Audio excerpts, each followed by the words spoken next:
Good afternoon, good afternoon, good after. Hold on.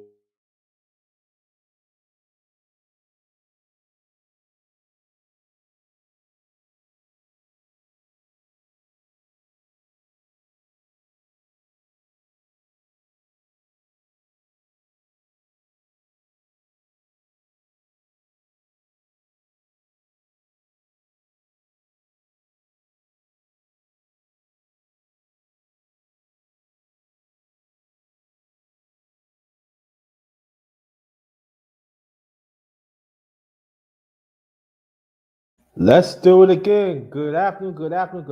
Welcome to another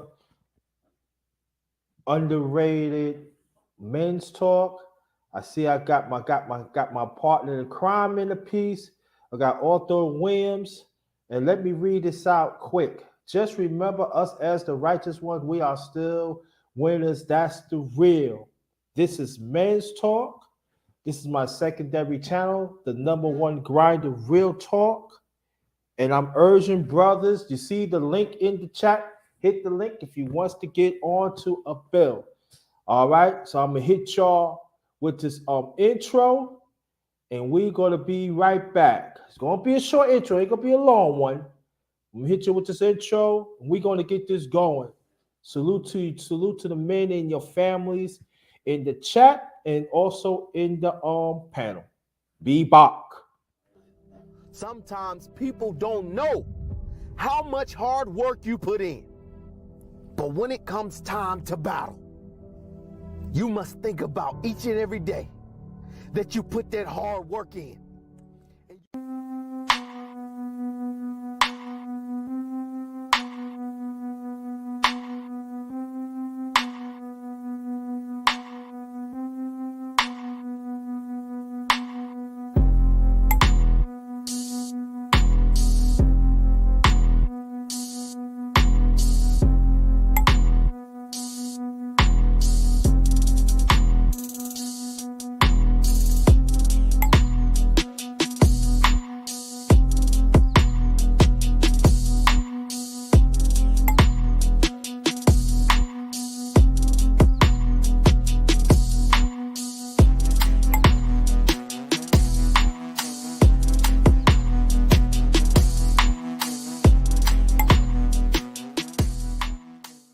What happened? Why don't you play anymore?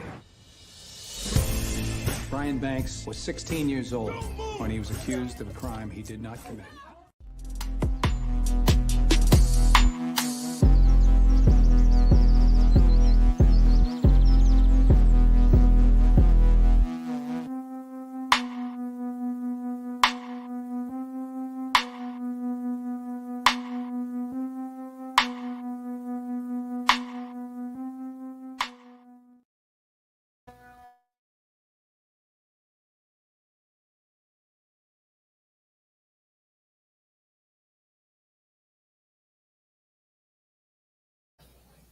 Again, welcome. I'm gonna get your brothers on in a few seconds. And thank you. This is my day one brother right here, Glenn Greenwich. That's my brother, and plus that is my international Black Summit brother. Now, before I continue this, we're gonna talk about men's talk, but we're also gonna talk about the decoration a little bit. I think that's very appropriate for us as black men. So it's going to be at times that we're going to talk in a certain language. It's the summit language. So I'm just letting you know right now. So, but it's going to be all good. I'm going to throw some music on here, and let me put this down a little bit. All right, we're gonna hit this, then we're gonna hit that, and then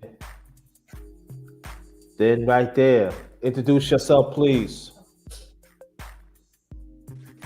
Hello, this is Glenn Greenwich um, from Jamaica, Queens, New York, and I'm part of the International Black Summit. I'm a facilitator, and what we do is we empower communities, individuals, and Black businesses to empower themselves and to work as a community to support themselves and build that Black economy like we had in Black Wall Street in Oklahoma. So thank you for inviting me, Jerry. And Jerry and I were hosts for the Blog Talk Radio Sunday show that we had for probably about 5 or 6 years. You was on that show as a facilitator, and we had some ladies with us. But Jerry and I got to know each other and become partners in the conversation of empowerment and transformation. So I'll stop there. If you keep on, you want to stop. Yeah. You keep on. Well, before Aldo wins, if you want to say something, and also Polo, then I could talk more about the International Black Summit if you want to, brother. I can. I could. Oh, you want to be nice about it? I could really like, because people don't know. Well, so let me say this. So Okay, the International Black Summit is really a conversation for people of Black African descent, and you know what? Let me read the declaration, and I think people will get a sense of really what we're talking about. So the Declaration of the International Black Summit: we declare ourselves, our community, and all communities whole and complete. There is nothing to do except be. We assert that we are responsible for generating community as possibility and distinction. We listen for and grant being to the possibility and creation of unpredictable results. Our conversation of, about, and for those of African descent is one of power, self-generation, abundance, responsibility, unity, and integrity with the possibility of being. We stand for the expression of our spirituality, ending the murders of our men, women, and children, building economies responsible for funding our community, maintaining wellness of being in our bodies, providing human services, establishing nurturing relationships, altering the conversation of who we are in the media, empowering our youth. We declare that our community manifests itself in the world as a contribution in the transformation of the universe. Atlanta, Georgia, October 7th, 1991, January 31st, 2022, to the north, to the south, to the east, to the west, above, below, and within, and wherever people of Black African descent reside. May we have a moment of silence, please.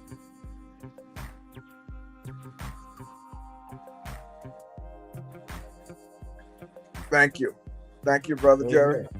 Thank you. Thanks for blessing us with it. That's what I'm glad that you came, because I was looking forward to hearing it, and I want us, the brothers, to know that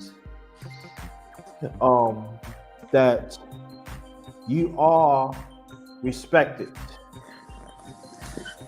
You are part of this movement.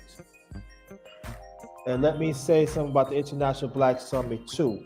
The International Black Summit has been in existence since 1991. You see my brother here, Brother Glenn Greenwich. He had been part of the another movement name. It keep on slipping my mind, brother. You gotta help me out. Landmark Education. Landmark Education. So it'd be with him and a few other brothers and sisters had started this movement of the International Black Summit. But the summit, that name came into existence of one of the summits in New York back in 1995. Now, but along the way, they was facilitating the conversation even before 1991. But when they come to find out of this facilitation of this conversation, it wasn't nobody wasn't looking like us has pushed the movement of us as African people, especially in this country, especially I'm sorry, around the world. So what I'm saying, it has to symbol. It has to symbol at that time. So Glenn, you really seeing one of the facilitators that started this conversation of the International Black Summit. When I first started it, I was under his tutelage, and even the ones that helped started the International Black Summit. Now, people that can understand that, Glenn, you know what I'm talking about, because we into this for a long time.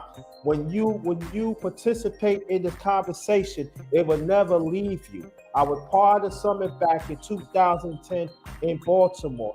That's when I created MVP. Now, again, the way I'm speaking it, you're not going to understand it.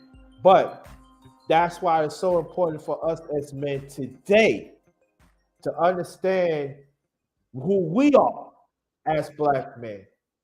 Not what society has said, but who we are, what we stand for families and children. Take care of our elderly, take care of our own community. Make sure the money, the spirituality, and everything else falls into place, falls back into African people globally. See, I was around African people globally, despite being in the International Black Summit at that time back in the early. Yeah, that's good. That's good, Jared. You know, let me jump in and just say two things. One is what I experienced and what Jerry's talking about. MVP was a process of Jerry discovering himself in a way that had him be empowered, that it was part of him already, and he got to see a side of himself who he hadn't seen before, and MVP was an outreach of who he was being, but not necessarily who he's relating to. And I can speak of my transformation in that conversation as well, and that's part of the experience that you're left with, something that you didn't have before, that is part of you that lives on past the actual event. So I'll stop there. Back to you, Jerry. And also go follow what he's saying. You to understand what I'm saying, you have to be the part. You have to be in the process of the participation of the conversation. Ain't but so much that me and Glenn could show y'all, but I'm saying it was endearing to me. It was another side of me that I never really had. It touched the inner soul of myself as an African Black man. And to be a symbol around people, I actually met people that I actually see on TV. I met people that actually wrote books that I actually read. I had done facilitator work that I wasn't even facilitating. Now I'm still not facilitating, but I also don't facilitate work. So that means I was facilitating the conversation around the world at the time. And as for me, it was unheard of. Because from the hood. I just want to stop right there, and I just want to let you know that I am so happy to see each and every one of y'all. Introduce yourself, brother George, brother Polo, brother McLean, please. Am I going Jerry, first? I'm not hearing you. Something went away. Someone, can you I hear don't me know if now? you can hear me. What's up, brother? I can hear you. You might have to go back in, Glenn, and come back out. Go back in, and come back. Go out and come back in. I'm gonna go out and come back in. Okay, all right, I got you. Okay, yeah, go ahead, Clarence. Introduce yourselves. Oh, it's Clarence McLean, owner of the No Duck Zone podcast / McLean's Promotions. Want to say what's up to the chat and the panel. What's going on, everybody? Thank you. Thanks for showing up, Daddy. You are Yeah. daddy. You daddy. You daddy. You daddy. You caught me, and I was like, he want to go on at 135. I said, oh, this better be good. So what we How's it going? okay, what we talking about? What we talking about? We gonna introduce these brothers first, and we gonna talk about us as black men to encourage. I'm in a good mood today. Oh, sorry about that, Polo. Go ahead, introduce yourself, brother Polo, and then brother Charles, then brother George, and then we gonna get this going. No doubt, no doubt. Salute to the chat, panel as well. Salute to Underrated, everybody. Polo Sports Talk and Entertainment. That's my show. Y'all welcome to come anytime. Chop it up with your boy. We talk about sports, fitness, life. It's pretty much a conglomerate of everything, man. And here to chop it up, man, and cook on something. Good. All right, brother George, Rage, please introduce yourself. Hello, folks. Hello, brothers, and hello to the rest of the chat. This man, all the way, is George Page, aka the Emperor of Female Bodybuilding Talk, the Emperor of WMA Talk, and the Emperor of Wrestling Talk. I'm also the creator of Muscle Talk Mondays. We talk about the sport of bodybuilding. We also I do interviews with WWE fighters, professional wrestlers, and also I do content on anything from politics, satire, and also just current events. Got you. And also, before I continue, me and George and another brother, we also do on my channel, on the secondary channel. We do MMA. I do boxing with my brother Clarence McLean right here. DJ Polo, I was on his panel. We do some things. So I get around. Trust me, I get around. Glenn know what I'm talking about. I get around. So ain't nothing to you can get away from me and everything. But I am so happy that I started, because it's been a long time that I do the Underrated Men's Talk, because usually salute to a fourth quarter talk. If you want to get on, brother, let me know.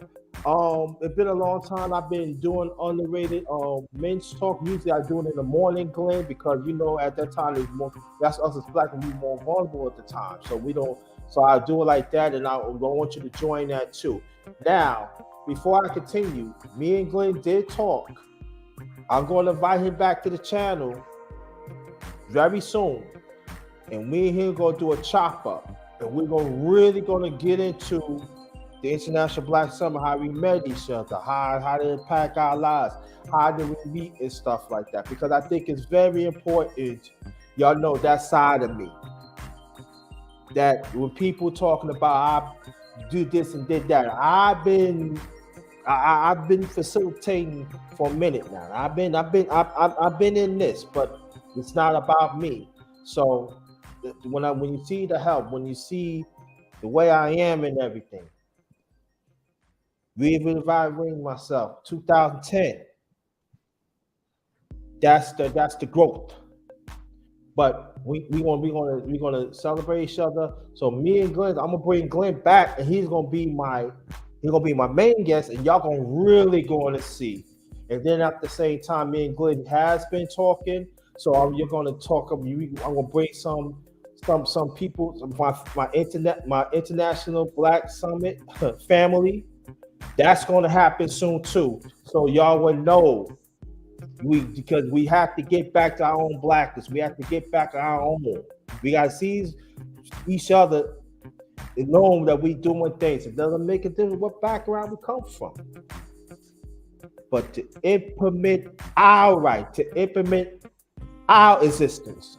So that's what I want to bring. That's what I want to do. So what we're going to do, have anybody had seen the games yesterday? Nah, the basketball's trash today. I don't really look at it like that. Once in a while, I might get with my mother-in-law because she's a big Knicks fan, and I might, watch it with her. But nah, basketball is nah. Okay. Well, I was at my sister's house visiting her. She cooked, and she invited me over. And I picked up my niece, and we went over there, and we watched some of the first half of the Bengals versus the Chiefs, and then Mahomes just blew everything. I mean, brother, he blew you. Yeah. And I got a friend. He lives in Kansas, and he's a big Chiefs fan. He goes to almost every game. Him and his wife. Shout out to my brother, Big Keith Williams, his wife Tia Williams. They were professional bodybuilders, and it was just, I know they're disappointed that the Chiefs lost. All right, next, before I say something. Well, I watched all of the games, and I still watch basketball. I can understand how my brother is feeling. Clarence, he wants to get back to that real old school 80s, 90s, you know what I'm saying, when they really play basketball, the hand-checking era and everything. But it's something that we got to deal with. But I still watch the team. I don't like talking about one player and all that other stuff. But yes, the Bengals, that's who I chose. You know what I'm saying? I was watching that 49ers game. Wish the 49ers would have won. Then I would have had nailed both of my picks that I originally picked. But unfortunately, that didn't happen. But I'm happy them Bengals got up in there. Okay, good. Now we got Rayology up in here. How you feel, brother? Welcome to the Underrated Men's Talk. Hey, what up, everybody? And thanks for having me on. Number one, I feel blessed today. Can't complain. I'm chilling and just chilling. Not a villain, but chilling. Oh, cool. And let me shout out to the fourth quarter talk. Thank you, my brother, as always, for to supporting everything. Glenn, if you have the time, is it possible that you could share this to the International Black Summit Facebook page, if you can? Yeah, I'll do that, brother. Yeah. And, let me ask you, do we have a YouTube channel? Yeah. International Black Summit YouTube. Yeah. Okay, yeah, I need that too, so I can share that out. So we're gonna try and connect and everything. Now, I'm glad each of your brothers here, and then I want to talk about Glenn the Declaration first, and I want each of your brothers to have the insider as men, and I'm gonna piggyback off me. I'm gonna use me today. I don't mind that, Glenn. So why it's so important, and I'm talking about we're gonna keep it as men in our families.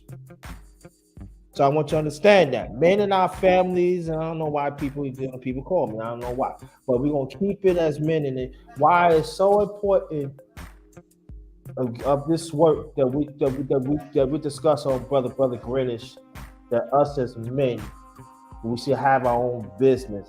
Why it's much more important right now, and keep our family together despite there is a certain deliberate toxic grip that's trying to put us apart. Explain that, please, and I want each of your brothers to explain it in your ways too, please. Go ahead, bro. Well, the real deal is that the black man is the first man, and the black family is the first family, and so what we're up against is that people want to break up the black family and polarize us as a unit. Because if you look at anything that we get into, we become number one in it, and so it's important for us to understand and know where we're coming from. One of the things that we talk about in the International Black Summit is, each year we have an annual event each year in August, and out of that, we either have a question or an inquiry or a declaration. And this year's declaration is, when I allow space, I become present to who I am. And the who I am is really the source energy, the source power of who we are as individuals, as spiritual people from this world. And so getting in touch with that and getting our disconnects and our things that we're doing that are not allowing us to tap into the who I am, which is the source. And so we've got distinctions and other things that we utilize to be able to do that, to keep us on track. To, know right way to be, know out there, trigger, noticing. Those are some of the distinctions that we use to keep ourselves on track and connected to that source energy. So it's important for us as Black men to be the champions and the providers for our family. So I'll stop there. Thank you. Okay. All right. Anytime. Thank you. Appreciate you. Anybody else that wants to add on, please? Man, it's our time. Let's talk. Let's talk. Let's talk. Add on, please. Like me and you always talk about this underrated. This is a conversation we didn't have so many times about why it's so important. For me, I've told you personally when we have these conversations, everything that I do, in my household, it's just not for me. I do it for my wife. I do it for the kids. I told you, it's like I told you a while ago. I said, hey, I want to go south and I want to go get some land. And you said, hey, that's good. And I said, well, God forbid if something ever happened to me, I'm leaving something behind for my wife. I'm leaving something behind for my children. Leaving a legacy. This is why, I'm doing my podcast. I'm doing my matchmaking, promoting. I'm doing a lot of things because I'm doing what they said that we can't do. Because it doesn't matter how much a Black man accomplished what he does. We never get any credit for it. You know this already. I'm sure every man on this panel knows that. You know what I mean? I've done things that people said I couldn't do. When I wanted to start my own boxing channel, they said, yo, you got to be kidding me. When I told people I wanted to own my own cleaning company, they was like, oh, you crazy? What Black man is going to have a cleaning company? Unheard of. It's very important that we keep our household together, and it's very important that the father, I don't care if he's, let's just not say Black man. Let's just say men, period. But we know this always happens with the Black man, that it's very important for us to be in our households, and it's very important for the mothers to stop trying to run us out and stop doing petty things to keep us away from our kids, telling them lies, whatever it is. If we can get some of the women on the same page as the fathers, we wouldn't have a problem. Rather, if we are in a relationship with them or not, we have to come to some type of agreement that if we have kids together, we got to co-parent. We got to see eye to eye. We don't have to sleep together to be on the same page. So just coming from me, that's what we need to do.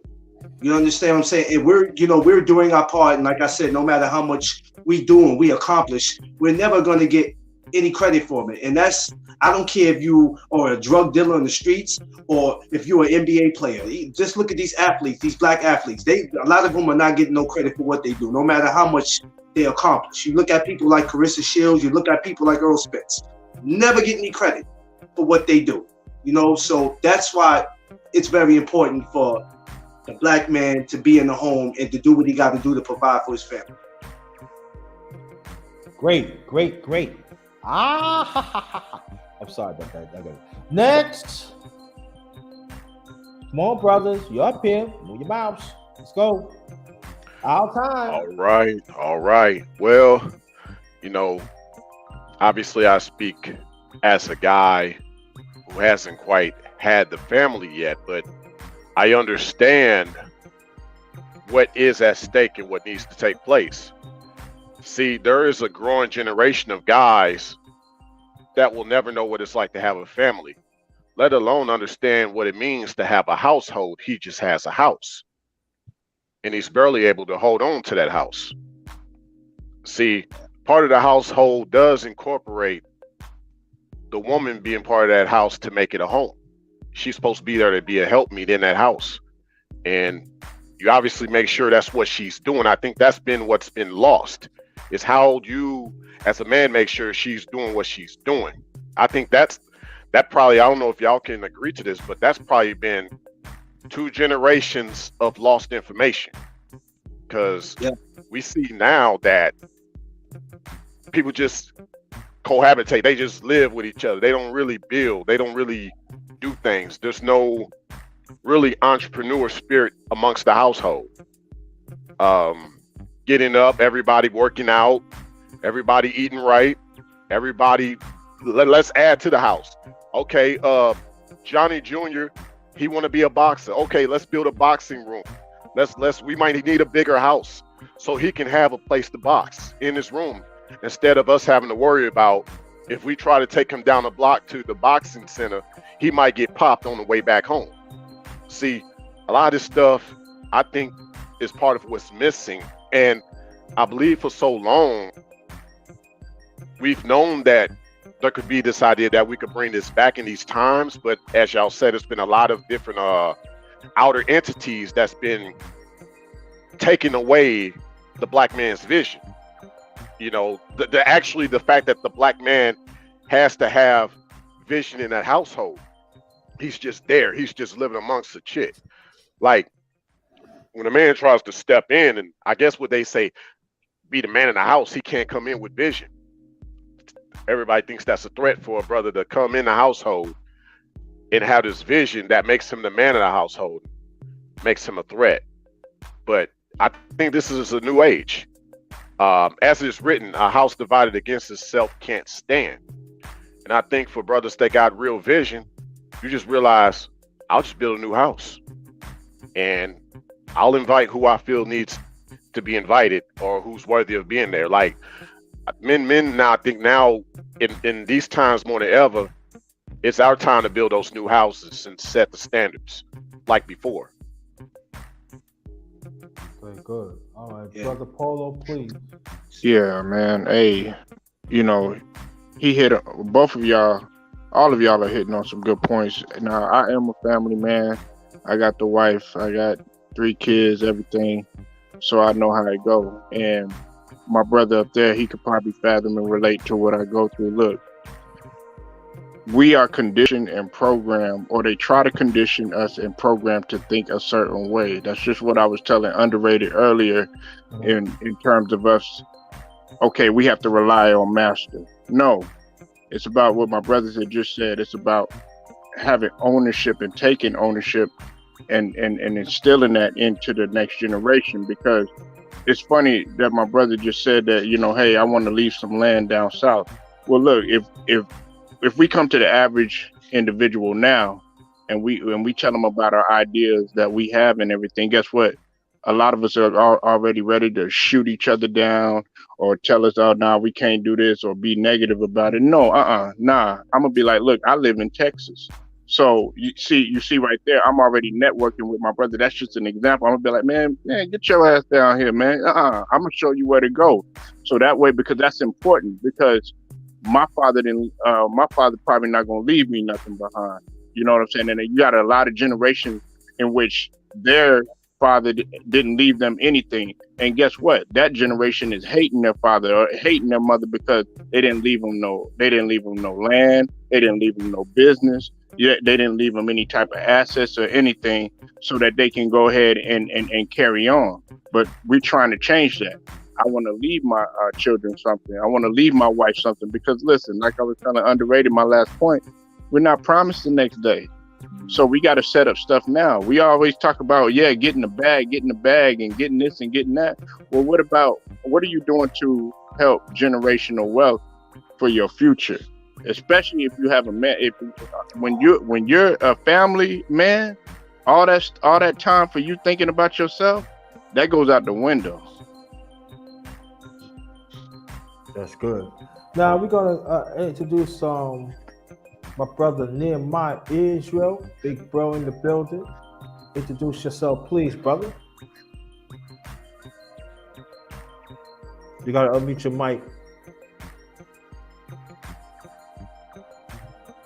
Yeah. Grace and peace, family. Brother Nehemiah Israel out of Chicago. I plugged in and heard the opening, and I know Brother Glenn kind of led off with the international Black Summit. Black Summit, right? It leads by saying conversation. In my training, look like I see that you got about a 15-year history, and you said you knew it from back from '91. JT. So, it sounds like it's been around a minute. And conversation to me is lifestyle. And that's what everybody was kind of talking about, lifestyle.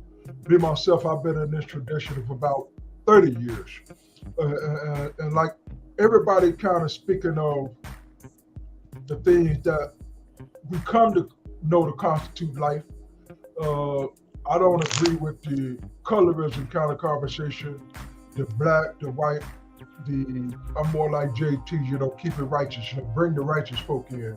So I keep that national conversation to a minimum, on and on and on. But yeah, man, I just wanted to plug in. I had not seen you, brother JT Combs. I said, man, where he went? He just disappeared. And I hadn't got any notifications from the other channel. So I'm glad I found you. Yeah, but let me explain this right now, big bro. What happened was like the Underated Doc is still informed, but what happened was I gotta get the password and go through the conversation again, do Google. That I'm gonna bring that channel is coming back. It's just a secondary channel. Oh, okay. He like, what happened was. Man, I'm like, bro was gone. He was gone. Yeah, exactly. Like, everybody say, they try to say we're underrated at. Yeah, but this is my secondary channel. The Underrated Talk, I'm bringing that back. What happened was my bank account clicked to my savings. Yeah. I was searching for him too. My brother Nathaniel, I ain't telling Underrated. I was looking for y'all like, man, where you go? Nah, it was Google. The man got him. They say the man got him. Yeah. He told me about this, and I said, "What is going on?" Because like my show is based on my YouTube, and I go through Google, and just don't just make no sense. I mean, Google, they don't want to help you. I said, you got the information. This is what I feel. Before we continue, you got the information, right? If I said it, right. So once you help me to get it back, then like I said, if you gotta send me some information to this email, right? So be so I can get my thing back. And it's like, I don't worry about it, y'all. I'm just that's the base of the story. I will get it back. And in this channel, what I'm gonna do something different, but I'll take some of the Underrated Doctor's channel and bring it on here. So don't worry about it. It's gonna take a little time, but we're gonna work on this right here. We good. But go ahead. Anybody want to say something? Go ahead. No, that's something simple. It sounds like it's just a technical thing. So, but I know you got so much, of your tradition on that channel, and I'm like, I hate to see you lose. I do. That. Yeah. And also, Brother Glenn, let me put this in too. That I did cheated, I did talk some of the Summit language in the old channel, and they didn't catch it though. If you would have been there, you would have caught it. I'm just sorry about that. I did facilitate. Oh, he backed off, man. I'm telling you, yeah. But I'm glad I got you back, big bro. Big bro, did you got my secondary email? Well, I got that one, and then I'm plugged in on most of your social media. That's how I found out about this one. Is on Instagram. I said, okay, dang, yeah, he's doing a men talk, and that's why I should plug in at, So I found you through Instagram. Okay, got you. Yeah, well, so before wherever I'm gonna end this, I'm gonna put my secondary email in the chat. I want you to copy it down. This is you reach me for now. The other email you got, you keep that. Y'all reach me on this one so we can so y'all can reach out for that. Oh man, yeah, he had you the phone. But we gonna let me ask you a question before we continue, big bro. Have you watched any games yesterday? Any what? Football games yesterday. Yeah, I simply looked at it out of the peripherals. It was nothing that I'm caught up on. I spent too much time looking at the stock market, man. That's what my eye be on those rips and dips, All right, okay. Got you. Now, I want to talk about this, and I'm gonna start from you, big bros. That why let people know that why it's so important that the black men we should develop back the relationship among each other, to work together, not just into like deals with money, but I'm talking about morally connecting, spiritually connecting, socially connecting, and even in the rest of the stuff. Why it's so important? I thought Glenn was gonna feel that first, but any one of you brothers, by all means. Yeah. We already went. He's the only one that didn't go. Oh, again, as I kind of profess saying that I'm not on that black thing, but I do believe in righteousness. So all men, need to check themselves if we're gonna be men's talk. You understand? And stop all that foolery, because, like I said, it's a human condition and not particular to us. We catch more of the drama, and I understand that, as far as I'm concerned, that is a historic account of us, if you would, curses, saying that we had, like the brother Glenn was saying, he said that we are the original family, and that's speaking to the African tradition. We are the original family, we are the original something, original man of something of that nature. And so as I shared, I'm a Bible guy, and I understand that existed a time before, the tradition that I go off of came along.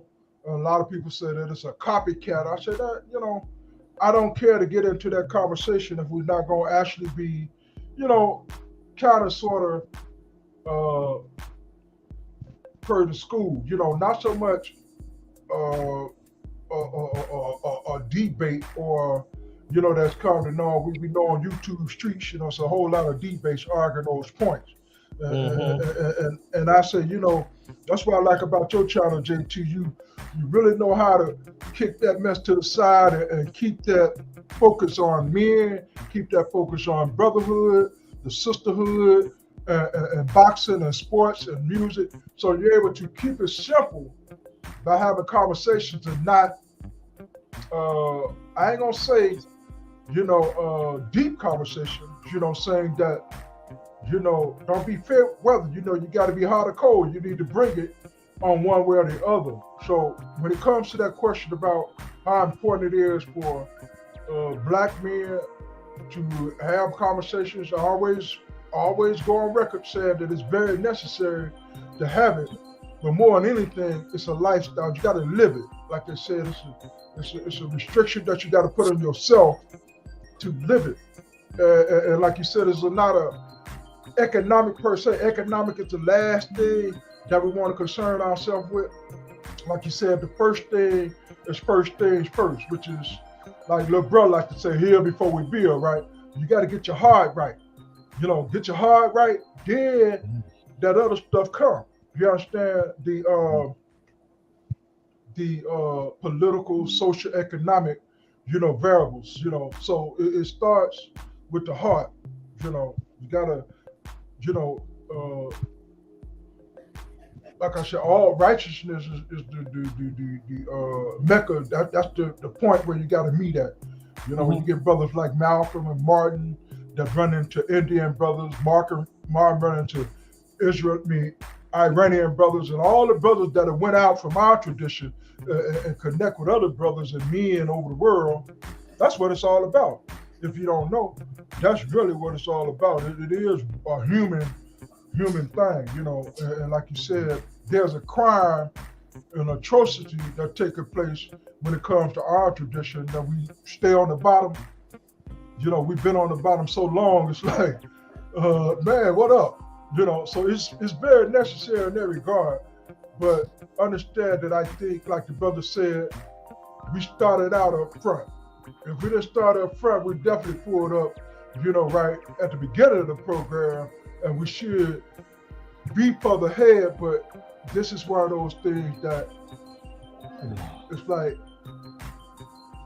I like to say that like the word says, provoke you to jealousy. So now you see how you could have been. You could have had all those things that you see other folk with the Arabs, the Asians, all the people that come in our communities and get up over us, as they say, and understanding that that's yours. That, like you said, we was before that tradition. That is just a symbol of who we are. We're the best thing since sliced bread. So I'm like, I ain't gonna keep beating that dog to say, man, black. No, I'm gonna say, hey, man, more power to you. I understand from trial and error or tradition, or as in, like you said, that passing on that I think the brother Polo said it about, and brother Clarence said it about, everybody said it about passing on that heritage, passing on those legacies. It's a continuation. So again, it's very necessary that we heal. That's the first thing. It's all about healing.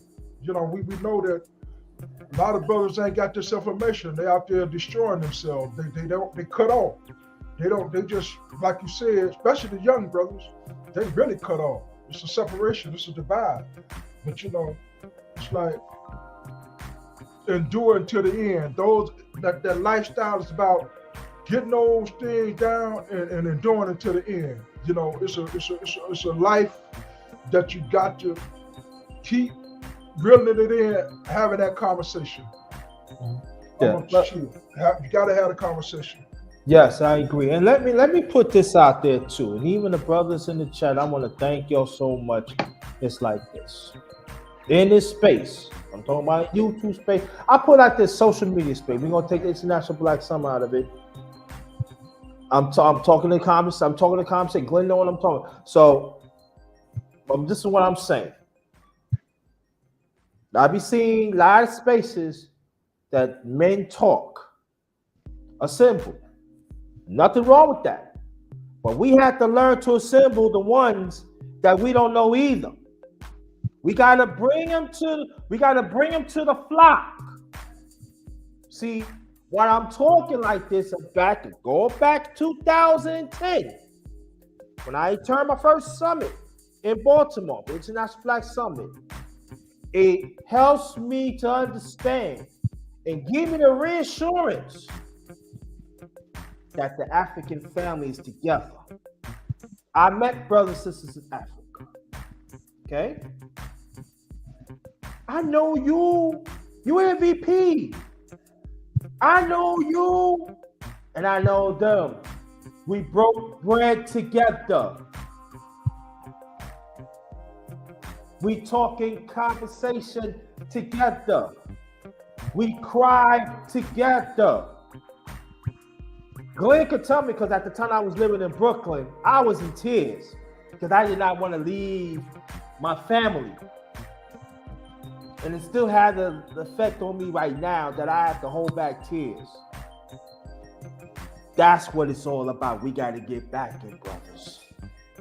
We got to get back into that. We got to stop act like I'm not going to talk to these brothers because they don't know what they're talking about. Because I know we like to talk about data. We like to talk about things what happened 30, 40 years ago. But my thing is, where's the stack of improvement is coming? It has to be progress. And go back to the International Black Summit, my family, my African family, they gave me that because I was in doubt at one time. Because things happened to me. Our family, our black family had turned their back on me. So the International Black Summit gave me that back. Come to the flock. Come to the conversation. We got you, brother. And I was facilitating the conversation, brother. I want you to understand that. A young man from the hood facilitating the conversation. And look at me right now. I'm back where the surface is at. We know what I'm talking about. So there is no mistake that us as men of black African descent, African descent, we have to be part of that conversation. We have to bring the family back. We have to bring back the owners of us as existence of black men. Because nobody's not giving us anything. They're not giving us nothing. See, Glenn could tell you, he see what I've been through. And you know what that brother did? He gave me hugs. You know what this is. Let's go. That's what we got to do to each other. Because a lot of us is committing suicide. A lot of us is getting sick. The average black man is dead at 58. I'll be 56 this year. So society has let me know you're going to be dead at 58. No, I'm not going to be dead. No, I'm not. So whatever information that we deal with health, we cannot just talk to selective ones, selective brothers. Wherever anything that deals with money, wherever anything deals with family, we got to stop being selective of talking to just selective ones. We got to bring it to the whole. Now, if some of them is not willing to listen to it, it's on them. It's on them. We all we got right here. And I know your brothers that you hear me in the clouds. I know you hearing us when we talk. That's why I put the link out there. Join the flock. If you say you want the next black man to succeed, no matter what background it comes from, no matter what financial scale it is, come to the flock. Come this way it's at, because we building here. Anybody that want to talk on that, please.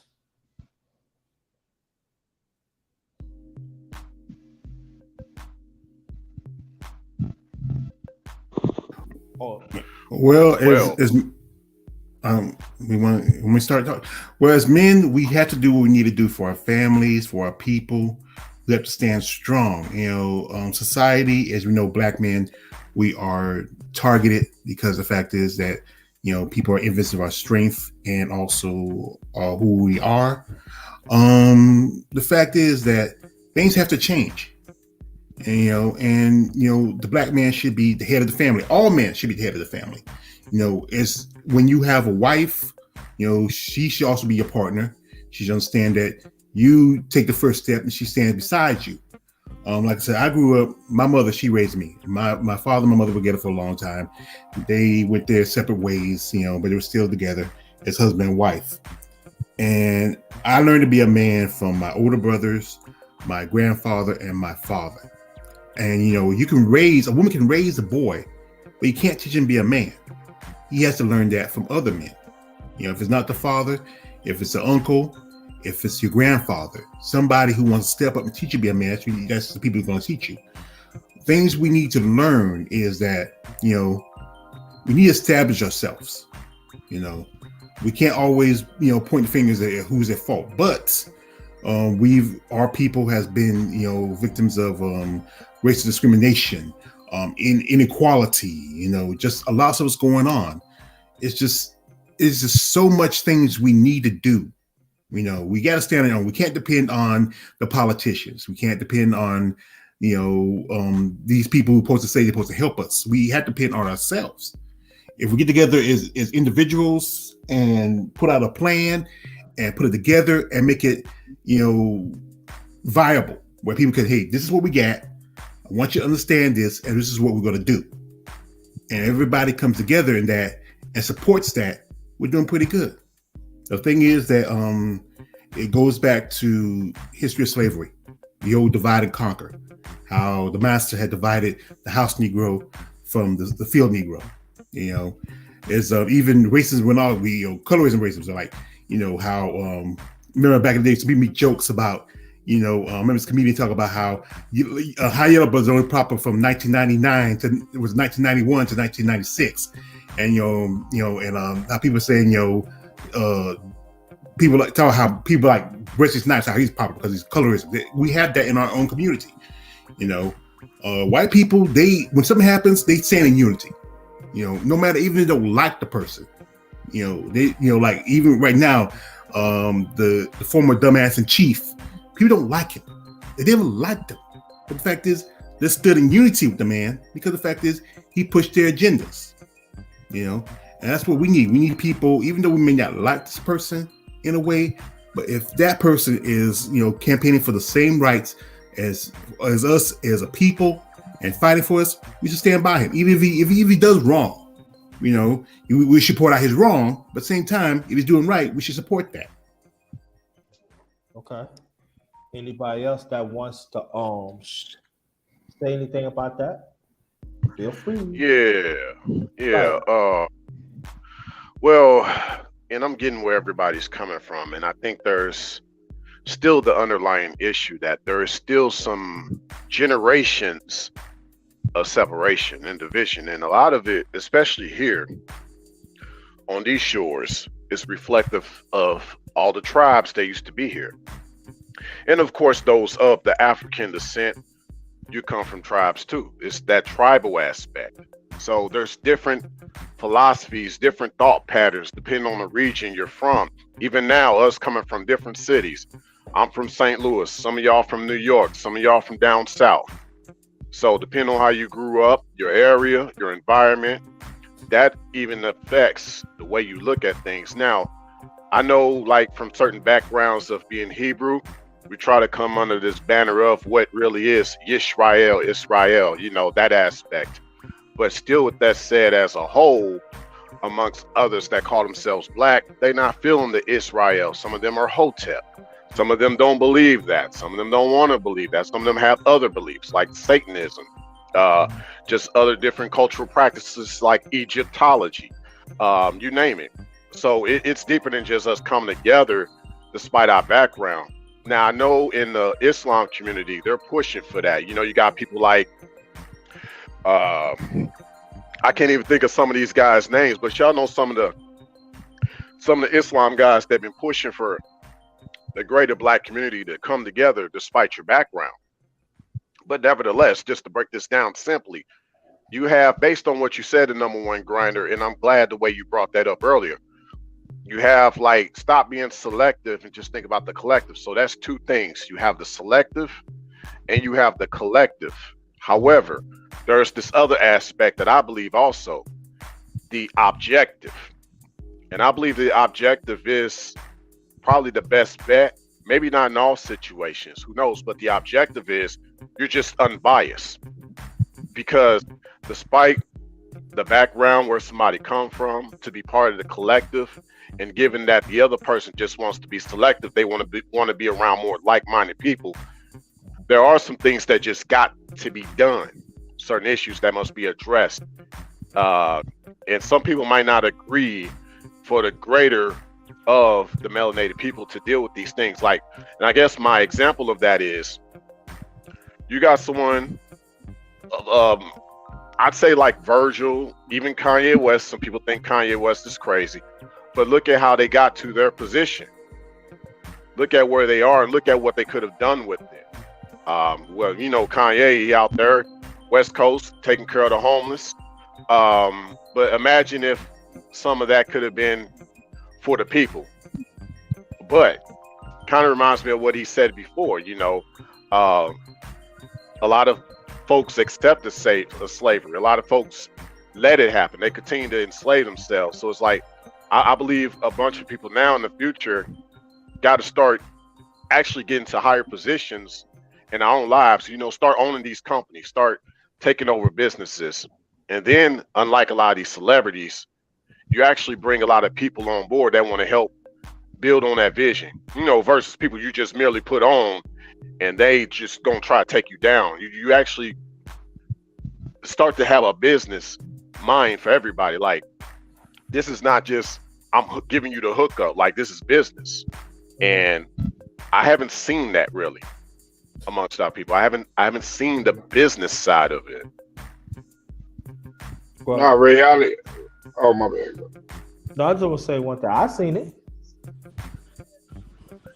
I seen it. I seen the International Black Summit. I seen it. It does work. But how many people will advertise that it does happen? That's the key. When it happens, a lot of us, we don't advertise it. We don't trust our own dollars to push what's going on. Now, I get what you're saying, Ray. Understandably so, you're absolutely right. But I'm telling you, I see it. Because my dollars that I put in, that make the difference. My little $2, $3, $50. But we don't advertise that. And that is Exactly. That's it. That's you hit the nail. That's exactly where I'm coming from with that. That's it. You know, one of the things that you hit on, brother, that I'm loving what you're saying. If you don't have a vision, then you can't work together. And if you don't have a vision for the community, that collective becomes individual. And what I've seen, what I do here in Southeast Queens, I run a business improvement district. So it's got about 80 businesses that are under my jurisdiction, and I support them, promote them, market them, and so forth.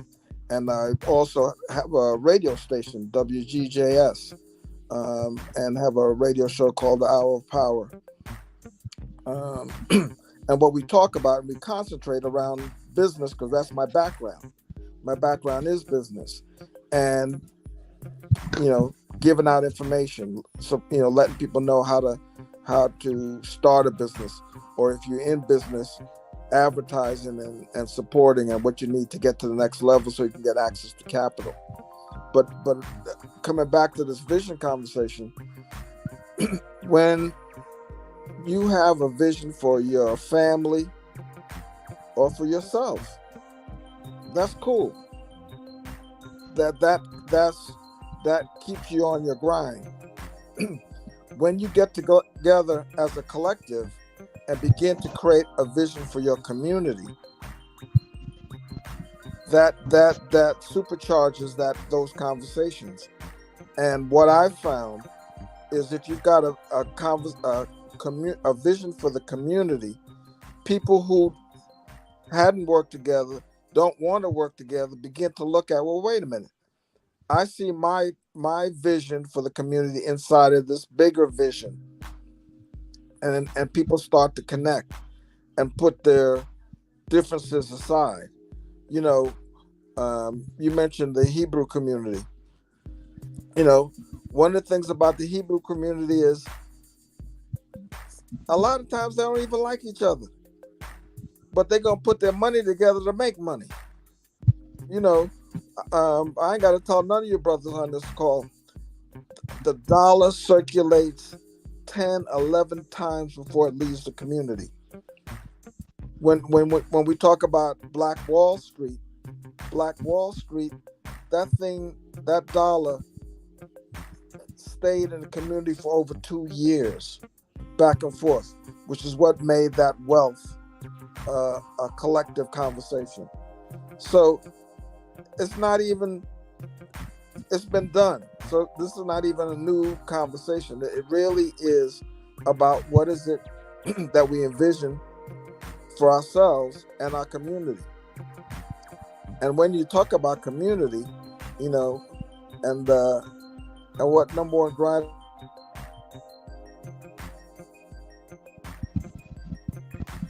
Sounds like he broke up. Oh, there you go. He back. Still, you on mute. Unmute your mic, Glenn. Okay. One of the things that connects us is the conversation, global conversation now, where when you look at virtually, we're able to connect to Africa, to the South America, to the Caribbean.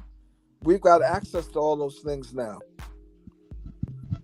And it's a powerful conversation that we now can connect economically, and it's feasibly economic to connect worldwide.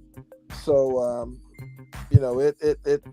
it gives us a whole new playing field and a whole new game for creating visions and what we want to do as a collective. Sorry about that. I got kicked out. Come back. Anybody else that wants to add on? Yeah. Let me just add So on. I'm gonna give it back to Let me add on to whoever something would like Glenn to share next. I'm gonna have to recycle because I don't think I can hear anybody at this point in time. I was going to point out something that Rayology, I'm recycle. I'll be said right real back. quick. Okay, Y'all you hear coming me? back? No, go ahead, Clint. Yeah, brother. Were you about to say something, Clint? No, go ahead. I'm gonna go right after you. Mine's is gonna be. Oh, well, go ahead. it was going to be real short. He pointed out something. Like, he brought up business. And my uncle, I had to say something, man. My uncle had always told me, we was at a family reunion one time, because the way we ran our family reunion, you got to have a committee. I'm amongst the committee and everything. And he pulled me to a side, man, and he said, look, man, a lot of people don't want to hear this, but the way that you're supposed to, as a man, you're supposed to run your family. This is when I'm a grown man too, y'all, a grown ass man. He told me, you want to run your family and treat it like a business. And I didn't, at that time, I'm like a business, but he was just like, you want to be, and you want to have that military mindset too.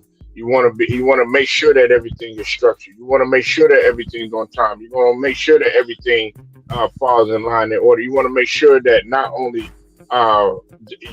you structure everything to fall in line.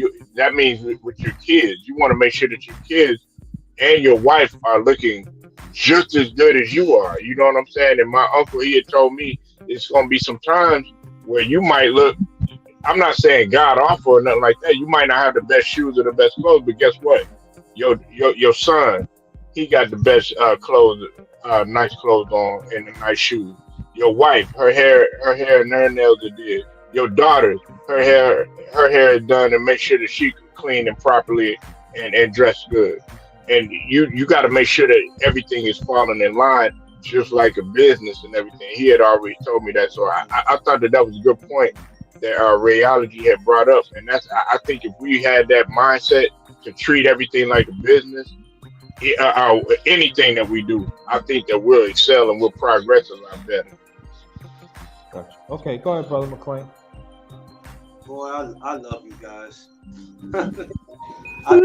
We love you too. I thought I was the only one that was feeling like this. But what I wanted to say was, me and my wife, we get into this every day. Being successful does not mean that you're trying to be famous. Okay, I'm gonna say it again in case nobody heard me. Being successful does not mean that you're trying to be famous. So when I tell my wife I'm trying to be the baddest matchmaker / promoter in amateur boxing, that does not mean I want cameras in my face. That does not mean I'm trying to be on the news. I'm trying to be on the radio. I'm trying to be at the BET Awards. All that does not mean anything to me. So let's get that out our heads, that when we say we're trying to be successful, we're trying to be rich. No, absolutely not, because you can be successful and still live a normal life. You're going to have leeches on you, because when wherever the money goes, that's where people are going to go. But let's just try to keep that in mind, that does not mean you're trying to be famous. You're just trying to live better. You're trying to provide better. You understand? You're trying to get the things that you didn't have when you were young. You understand what I'm saying? And you're trying to make sure that your kids or your grandkids or their kids, okay. So, that's just the point I want to touch. Okay, anybody else that wants to add on, please? Oh yeah. Go ahead, Nehemiah. Go ahead, brother Nehemiah. Did Brother George have something? Because I think he was up next. No, I will say, McLean, I love you too, man. I love you guys. Yo, listen, man. We ain't gonna start this Chantel number 9 BS here. Now we grown men. I'm not bullshitting, you know. Let's keep this masculinity in this piece now. We ain't gonna play none of that. Can we be a little bit of sometimes? A little bit. So it's jokes, y'all. We could joke sometimes now. We don't have to be serious all the time. I'm talking to people in the class. Hey, y'all, we had a nigga moment. Yeah, that's why my symbol is a joker. I like Frankie, and that's my gasoline.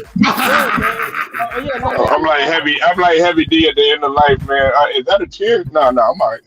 Let me tell you this, man. And you know, before we continue, let me tell these men in the clouds too.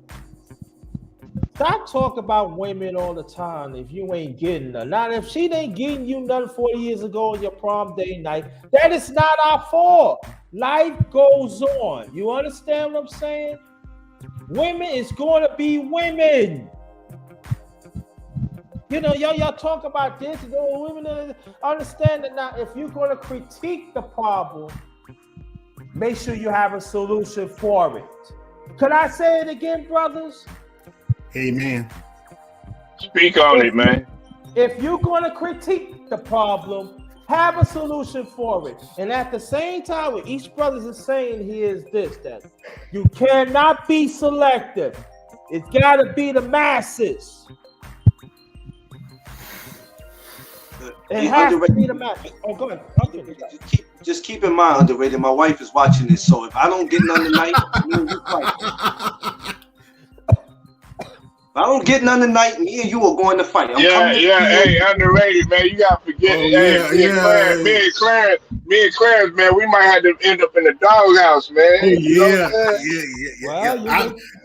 I just got off the couch, man. You get these brothers in trouble. Join it, you never join it. Here's the truth about women. I didn't hold your hand. Women are. We gotta remember this. I want to hold your hand. I didn't hold your hand. So whatever it is. But anyway, we gotta remember this. We all gotta remember this. Women are our greatest strength, yet at the same time our greatest weakness. We cannot. Sometimes we can conversate. Now we don't have to put them in conversation, but they're gonna be there. It can't be helped sometimes. You know, especially if you guys who are married, you have wives, you have a girlfriend, you have family.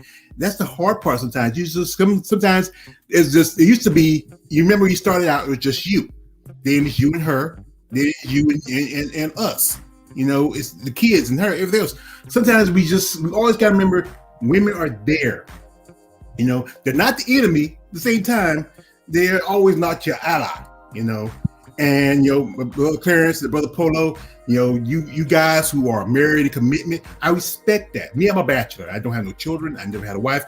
The woman I had was my mother. We love and that. Yeah, and she was my first and only woman. She's gone now. And I feel like in my mindset, I'm a widower. Because I lost the most important woman in my life. I remember years ago when I used to work at my job, this lady came to me and we used to work together. She said, George, I said, you still love your mama's son? I said, yes, ma'am, I do. And I said, well, son. Condolences to you, man. Yeah, I appreciate that, brother. I appreciate that.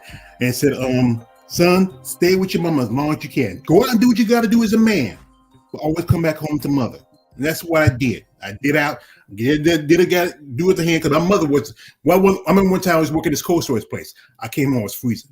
My mom fixed my room. She had put a hot pad under my bed.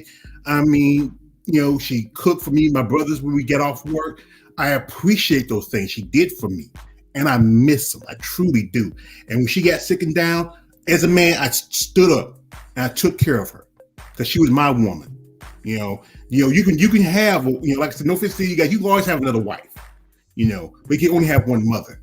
And if you can do what you can do for her. And when she died, I felt like I ain't doing enough. But my older sister, who raised me, you know, as when I was coming up to me, said, "You did what you did more than anybody would do," you know.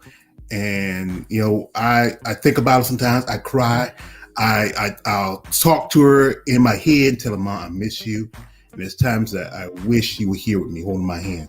And if I can give one thing, this one day, because she was She had got the virus. She was in the hospital. I used to be, when she got sick, I always be with there by her side of bed till she fall asleep. And then when she sleep, I go home. And I come back and check on her when we're ready to discharge her. And this last time, I couldn't be with her. My sister, we did a video chat with her, but she couldn't talk to us, say anything to us. And I felt like if I was there, I felt like she probably would have maybe last one. Somebody was there. Us family was there. As a family, we have to remember. Men, we create lives. We don't carry them like women do, and that's the thing we always got to remember. We create it, but the women was carried it, and we also have responsibility to our children and to our women to protect them and realize that you're just as important as anything. But also remember that they also can be the enemy and yet also be the ally.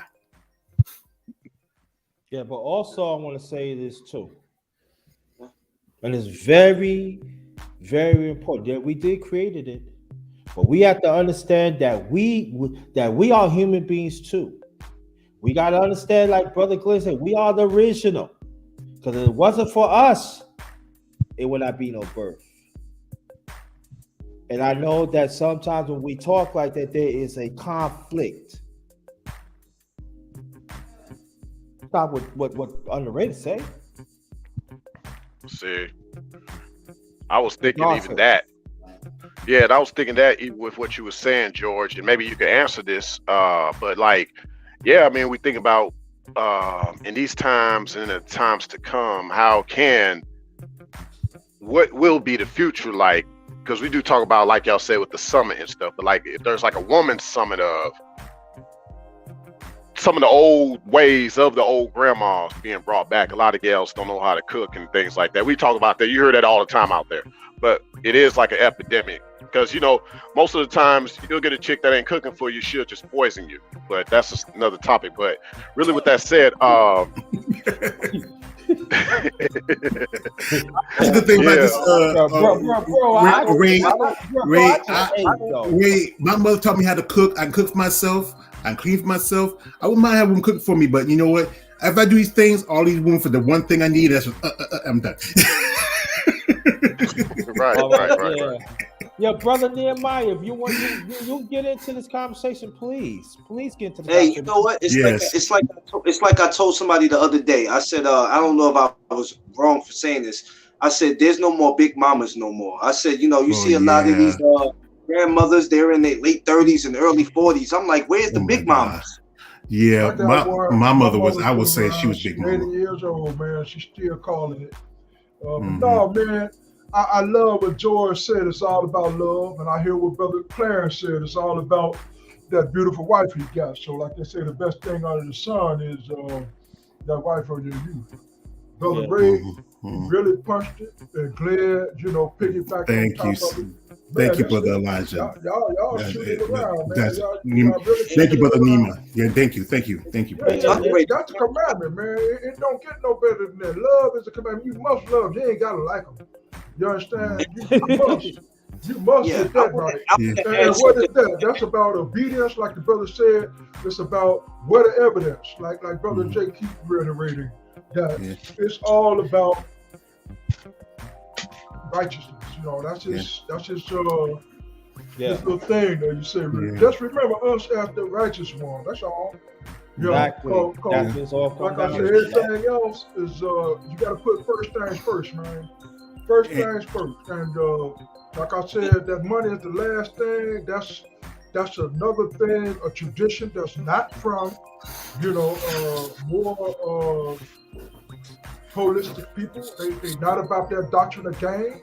They're about, like that brother said, that love doctrine, man. It's all I'm enjoying it, man. At the same time, like you said, I'm 62, so I've been there and done a lot of things, and I still got my parents here at 80 and 82.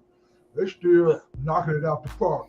You understand? They still having these conversations, lifestyles that are different, even if it's in the same household.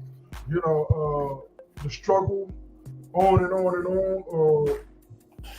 So, right today, like I say, stick with it. Say we suffer from lack of knowledge. Get you some understanding, man. Get that knowledge and get some understanding. So this is why these conversations are very necessary. Like you said, man, you gotta have brothers that know how to, bring some of that peace in a turbulent time. It's like, man, come on, man. Somebody got to have some love, some humor. Because, man, we're going to hurt each other out here, if we block a step and going contrary to the things that really, again, the lessons are there, man. And so, no, I ain't missing nothing. You guys are bringing it. I've heard it, like the brothers Glenn said, ain't a new conversation, but like I said, it's a lifestyle. You got to live it. You got to do it every day, unless we get some more information saying it ain't so no more. We go outside and we ain't getting shot at and getting robbed and, on and on and on. It's like the brother said, man, I'm trying to take care of my family, man. It ain't nothing easy, You know how many brothers that don't have that? You go in the community, man, it's only 30% of them getting down like that. And like the brother spoke to the, earlier times where there was some semblance of family structures and businesses and so forth, Black Wall Street, etc. That was, challenge. Hell, we can go back to slavery, like the brother said. It's there. It's in the books.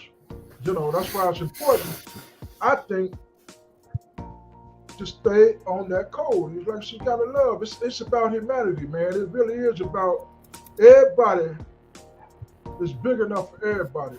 That doctrine of gain, it's like I get all and you get none.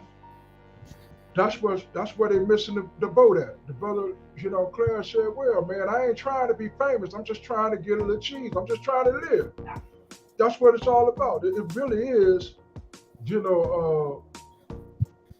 I also want to say that good luck with that, cause man, this flesh ain't no joke. And we look at the history of it, I think you gotta have, like I said, this spiritual treatment.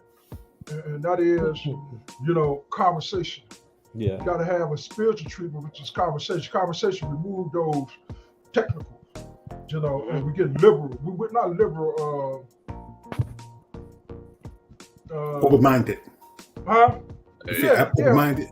Right. To me, I think this is the new hip hop. I think, to be honest with you, this reminds me of the new hip hop, because before that, it was spoken word. Then they brought open mic.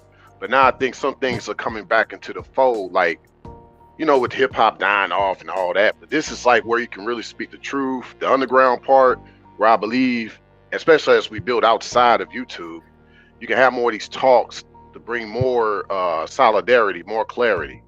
That's which what is you interject that, like you said, there's many different cells, as the brother like to say. You got the Israelites over here, you got the Hebrews over here. Like you say, you got 15 different denominations within, and then you got 33,000 different denominations over here. You got so many separations that, like I said, you got to remove all of that, and you got to bring this mankind in the equation, and that's the one that stay on that page. You said it, the love and that wisdom. Bringing it together and utilizing that wisdom, because that's our future. That is our future, and that's what we have access to. And I believe that as people of Black African descent, we've got that spiritual connection in a way that others don't, and that's that's our richness, that's our abundance, that's our wealth, and we've got the opportunity to leverage it and bring it together. That's great. Facts. That's great. I think, with a lot of guys who speak so much on the problem, the reason why they do, because they don't have solutions. Mm-hmm.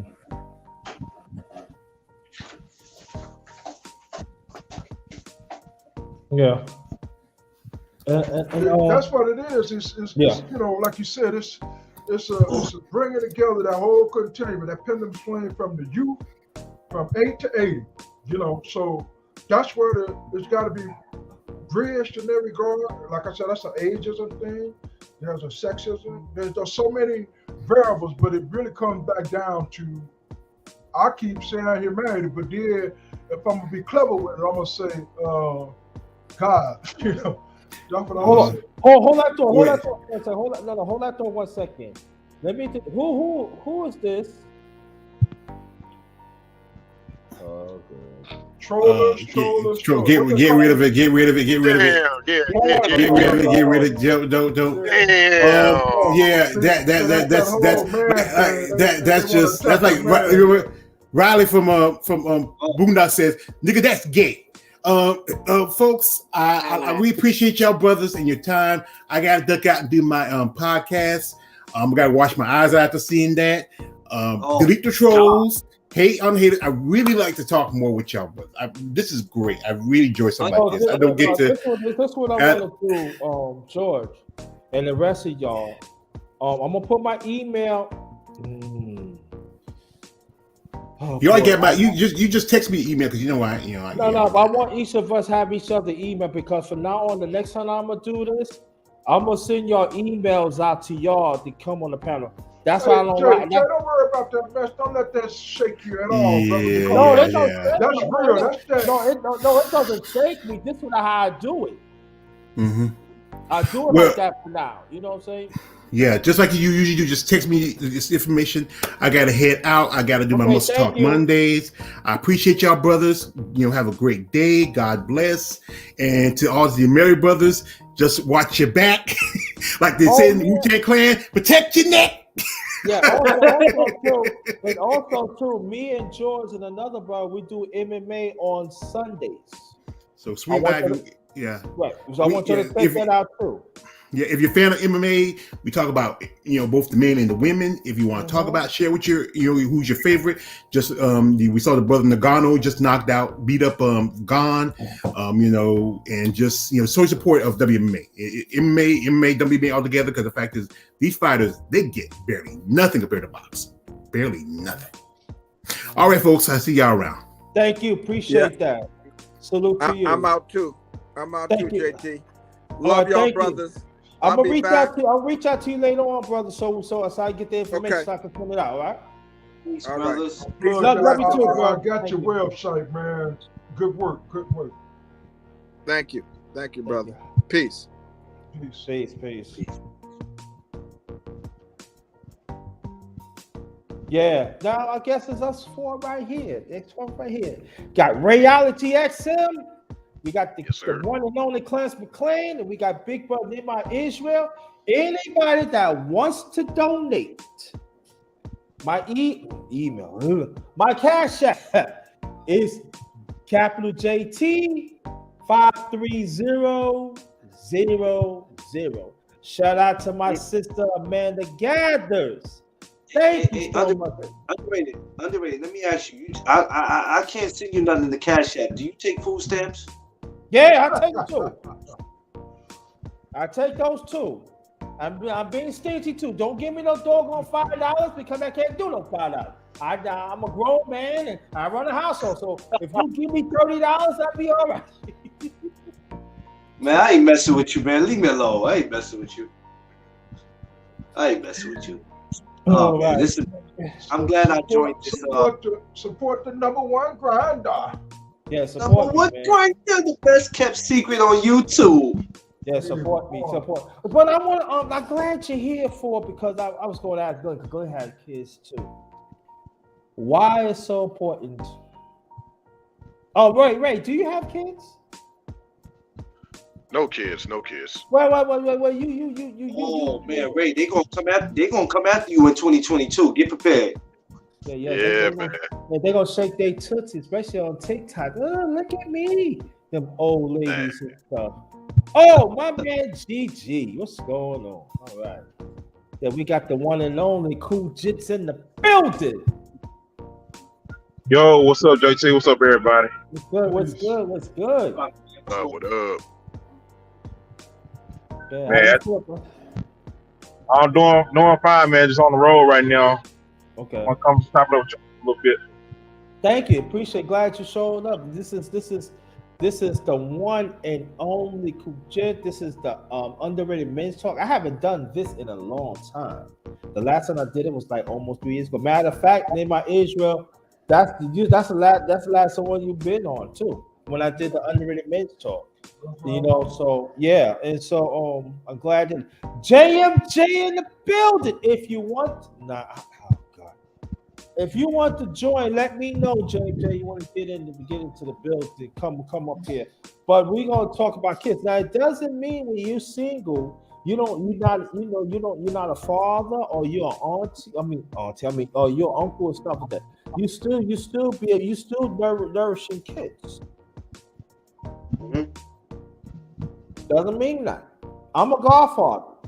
So I help nourishing kids. I do my walks where I live at. I help nourishing kids. So don't never exclude yourself out. Reality, please don't do that because you do have that how I say this. You do have that fatherly nourishment to the kids. So it's very important in this stuff. Yeah.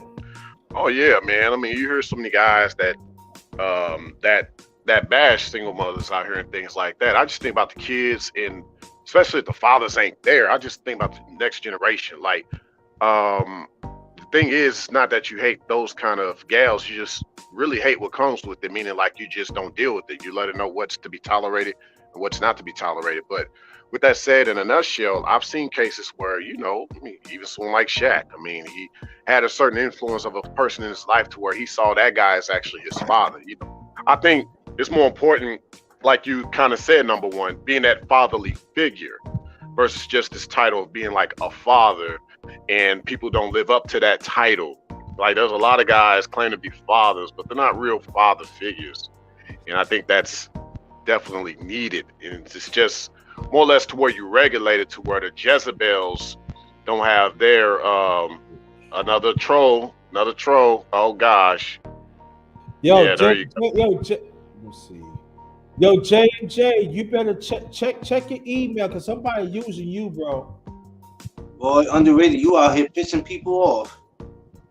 I was pissing people off even last night. I hear somebody I'm like telling this. you right now, underrated. I love you, but if I don't get none from Tiffany, me and you are gonna fight. So stop pissing people I'm not off. scared of you. I will tell you, I was scared of you last year. I'm not scared of you no more 2022, man. Hey, Hi, I man. was thinking Time you about this. threaten me, man.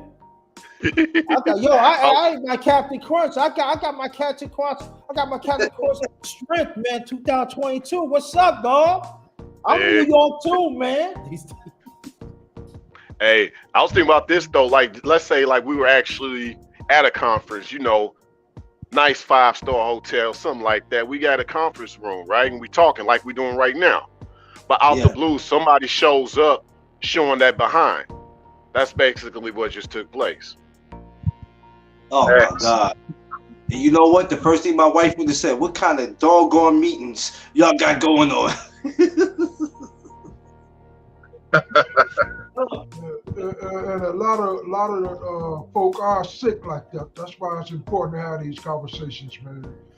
Let them do Yeah. their stuff. It's like we're gonna show them how it's done, man. It's like if that's your thing, sit down, have a seat. Pay attention. Yeah, and let me say this. Rayaji, do you got my secondary email? I actually don't. I probably reached you at your primary, and I was like, where? I was waiting on the email back. So, No, what I'm gonna yeah. do, I'm gonna put my secondary in the back chat, and what I want you to do, if you can, email me back on that, so I can plug you in. And that also go for you, brother Nehemiah. Did you put in the back chat or you put in the front chat? I'll get ready to put it in the back chat right now. Yeah, I see it now. Yeah, just hit me at the email right now so I can plug it in and stuff like that. Yeah. So we talking about kids. Cool J, do you have any kids? Who? Yeah, I got one on the way. Nah, I'm playing. Oh, I see. Yeah, I was starting to I say. ain't got no kids right now at the moment, bro. Hey, they coming after him in 2022 too. Oh man. Oh yes. Oh yes, they are, man. They cracking them TikTok. They cracking Breaking them up. lays open. Now I'm saying, Cool Jinx, man. They cracking them lays over TikTok, boy. Man, you see things on TikTok, yo, it's crazy. Man, I you know, I don't want to get off the subject. I don't want to get off the TikTok subject. is crazy. TikTok is very crazy. Yeah, I use TikTok to like to push my stuff. I don't entertain TikTok. Just like when you go on IG, you see these women shaking their behinds, they showing their toes, and they making money off this. This is crazy. Thousands of dollars, y'all. They make thousands of dollars. But then, as soon as one of us say something that we're not supposed to say, social media is quick to deal with you. But you got women that can shake their behinds all day, from Monday to Friday. And you know what the sad thing? Who buying it? It's the brothers. It's the men. Men supposed to love women, and yeah, all that other lane that they got out there. Like you said, if you talk about the mainstream, the vaccines, the genders, and all that, you're gonna get shut. You know, you're gonna get shook. It's a gift and a curse though. Social media. You know, that's why I love and hate about it though. You know, you can use it like for the platform like right now to put your voice out there, especially for us men. But you know, a lot of women, not all, but a lot of them use it for the wrong way. You know, so they make it look bad to a certain degree. Oh yeah, man. Social media has been their siren call. You know, you want to talk about the witchcraft aspect of it, because remember there was a time back in the day when the lady was quiet kept. She was behind the scenes, taking care of the home. Now, you got this internet putting a lot of the Jezebels out on the forefront. And to be honest, you mean the Jezebel Haggies? Yeah, Jezebel Haggies. Now, like, mind you, the real wives, like, you know, I'm pretty sure, like, with Clarence and other individuals that got their wives, like, they doing their thing. They still behind the scenes doing what wives do. And they like, these girls are just a mess out here. Like, why they try to make it seem like we like all y'all women? No, listen, one thing about my wife, and Underrated can back me up on this. She has no problem with the social media thing. She'll take pictures. She'll even do lives. You know, she'll do a live once in a while. But doing what these mothers do, or some of these girls you see do from Monday to Friday, my wife is just not going to do that, because number one, she's going to say it has nothing to really do with me just being married. I am a classy lady, and you won't see me on social media doing what these women do. Like when they go in there and they start blasting the baby father, and when they start doing this and doing that, that's like, no, we're not doing that. So, you know what I mean? My wife knows better, you know what I mean? Just like I know better. It's just certain things that I'm not. If she sees me do something on social media, she's gonna check me, and if I see her doing something, I'm definitely gonna check her. So in this household, that's not we're not going for that. Good. Let me introduce you to my brother J&J. Make yourself known, please. Fellas, you know what? Clarence, you say you're a boxer? You a boxer? No, I'm not a boxer. I do train from time to time, but I'm working on being a matchmaker. Oh, okay. How you doing? It's Ray. Who is it? XM. Rayology. How you doing, sir? You rapology. Okay. Rapology. Rayology, man. You need to have your own record station, man. You sound, man. We need to plug you in, man. How you doing there? How you doing, Mr. CG? How you doing, Mr. CG? Yeah. How you doing? Listen, I can't see, man. I need to go get some eyes. How you doing there, sir? Panel, how you doing? How you doing? You know what I'm saying? Yeah, man. I've been Mr. What's it called? Number one grinders. I know you did a joint with a jazz guitarist the other day. The late jazz great Wes Montgomery. Yes. You probably played some jazz music with that rap stuff right now.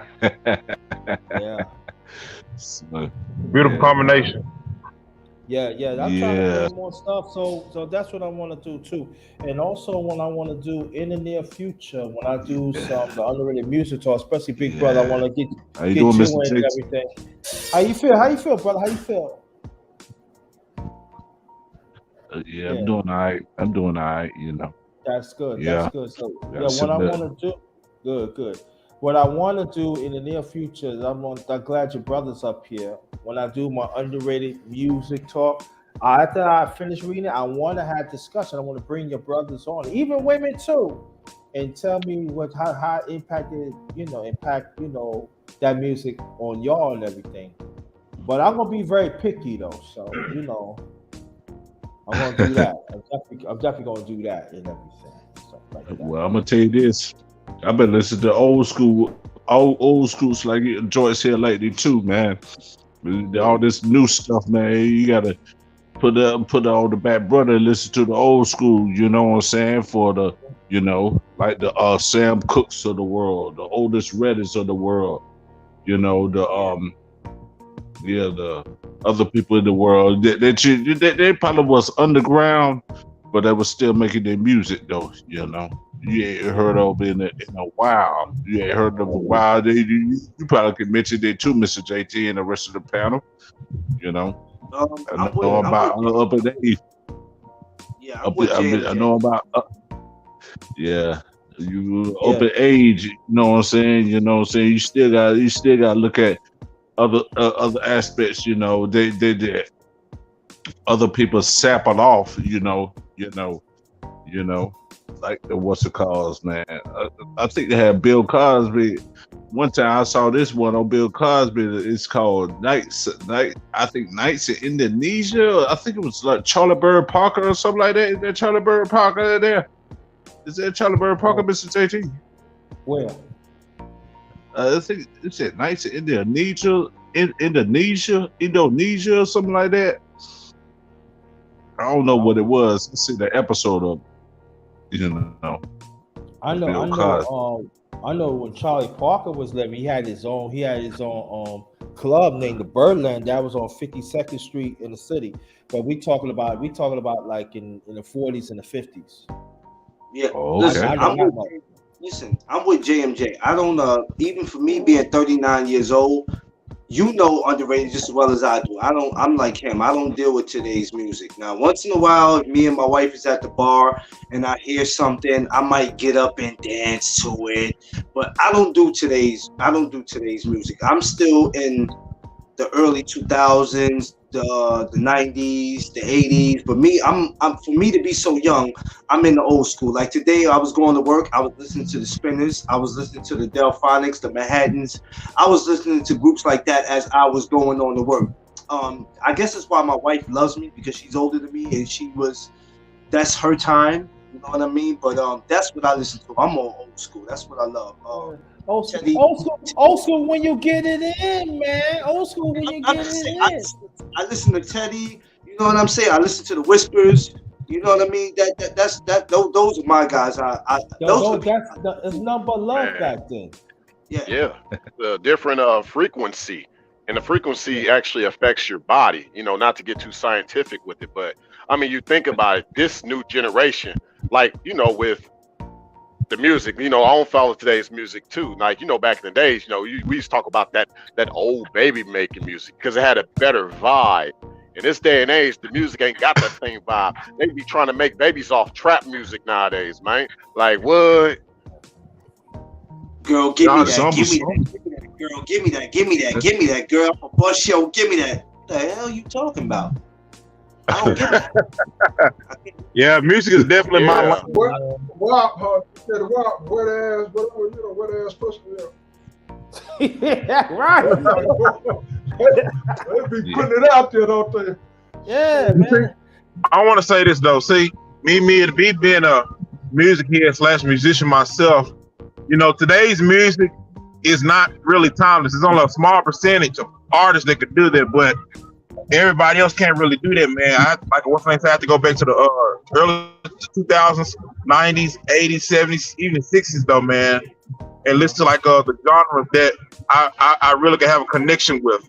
you know, with the sound and stuff, man. It connects to the heart. But I can't really feel today's music, man. It doesn't give me that frequency level, man. It just doesn't. It's not timeless.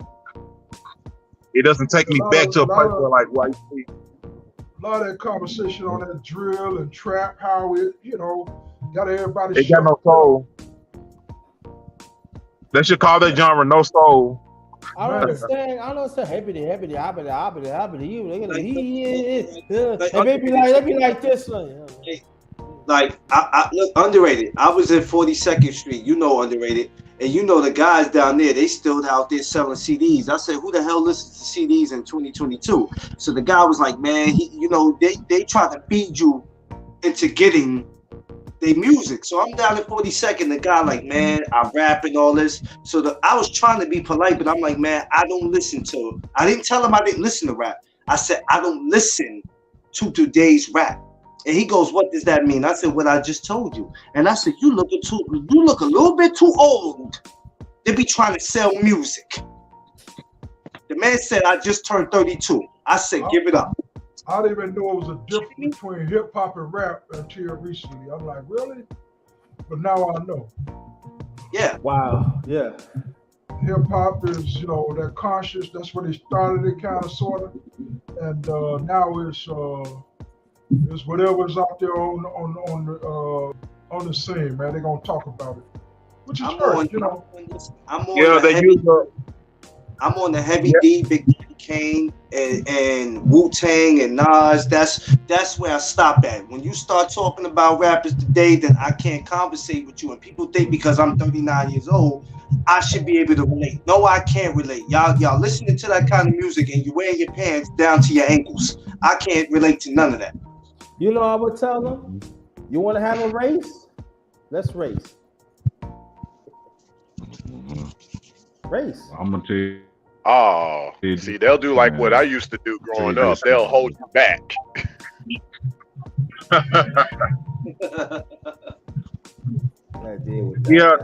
They use rap as a weapon, man.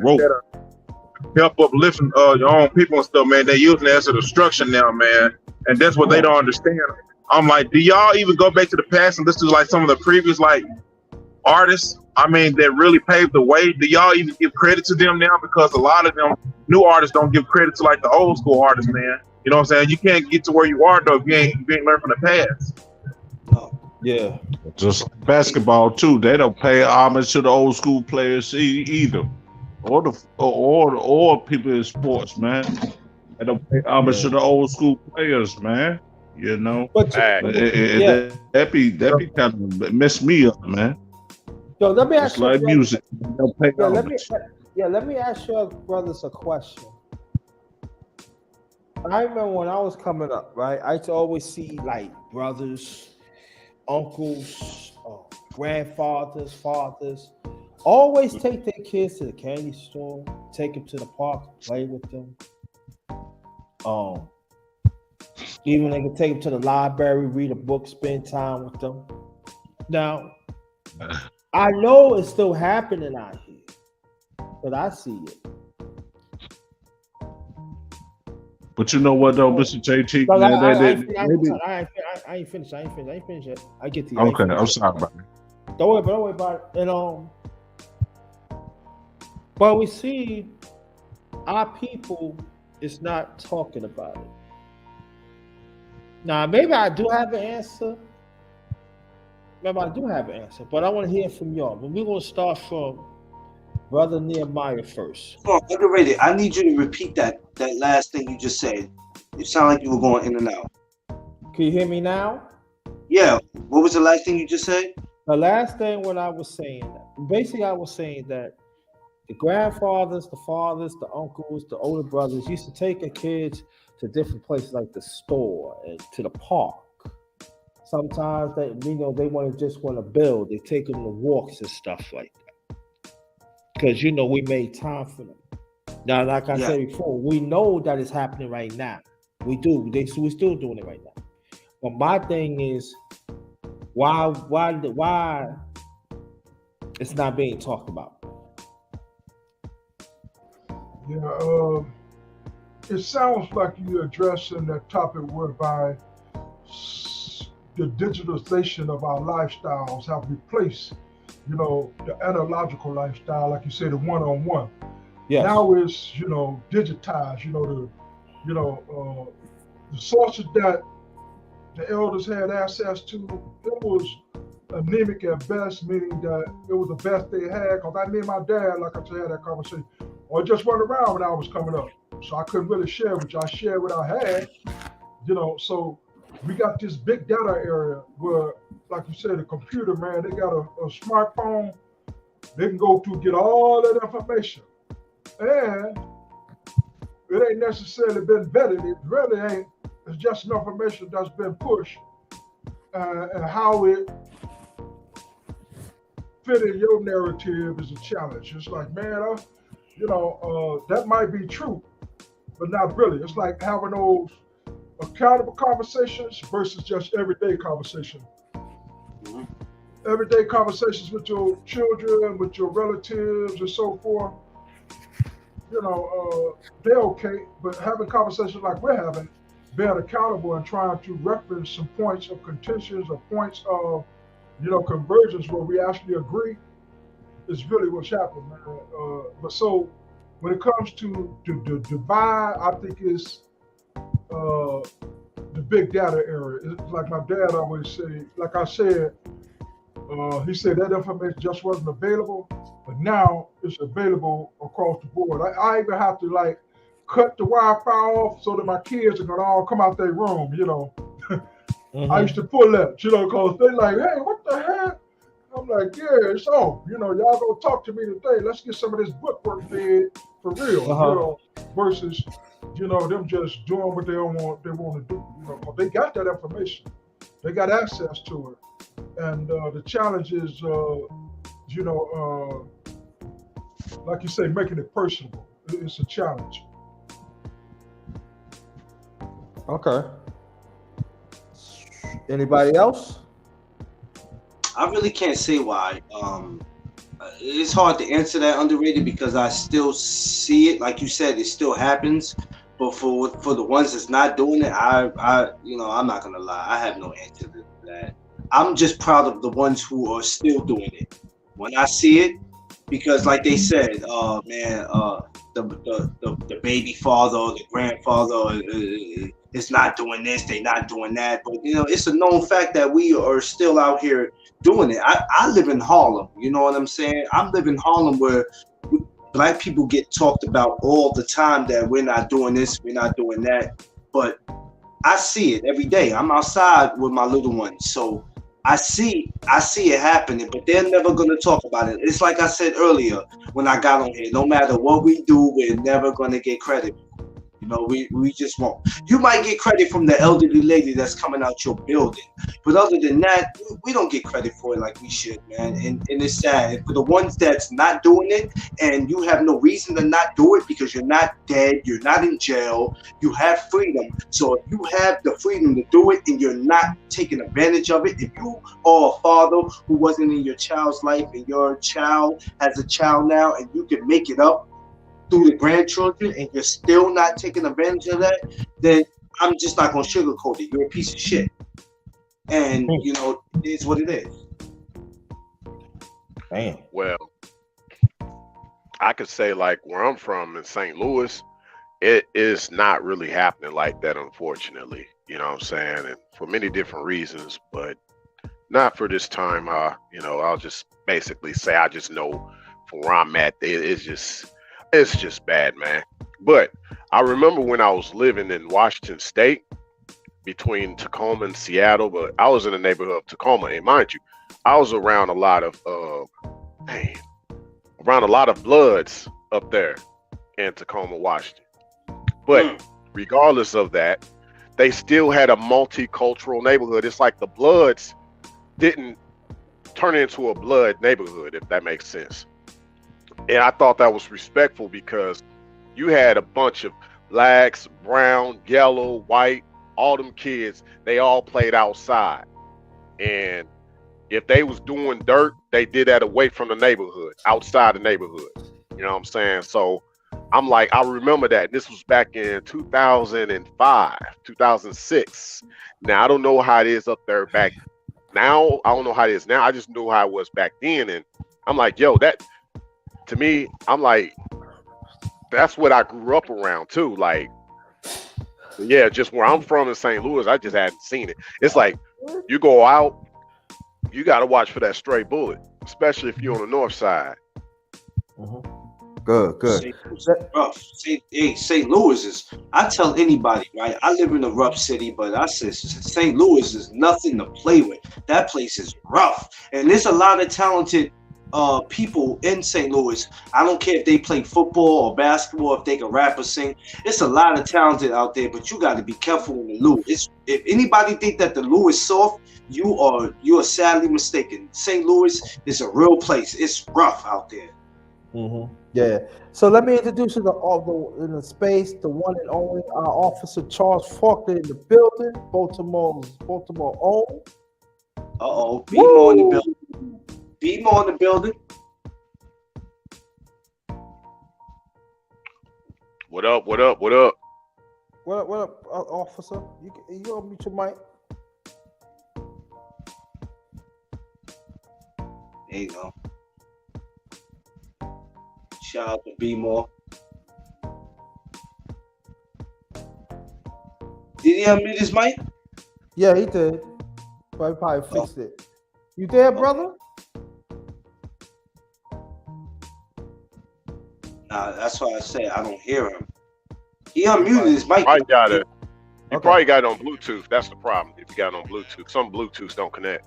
Oh, he low. I hear him a little bit. It's low volume. Turn it up if you could. Turn it up a little bit more. Let me come back.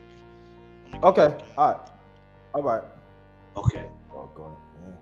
Yeah. Okay. Yeah. You know, StreamYards, man. Y'all better stop it, man. Yo, I'm telling you, StreamYard be acting funny sometimes, man. What about now? Can you hear me?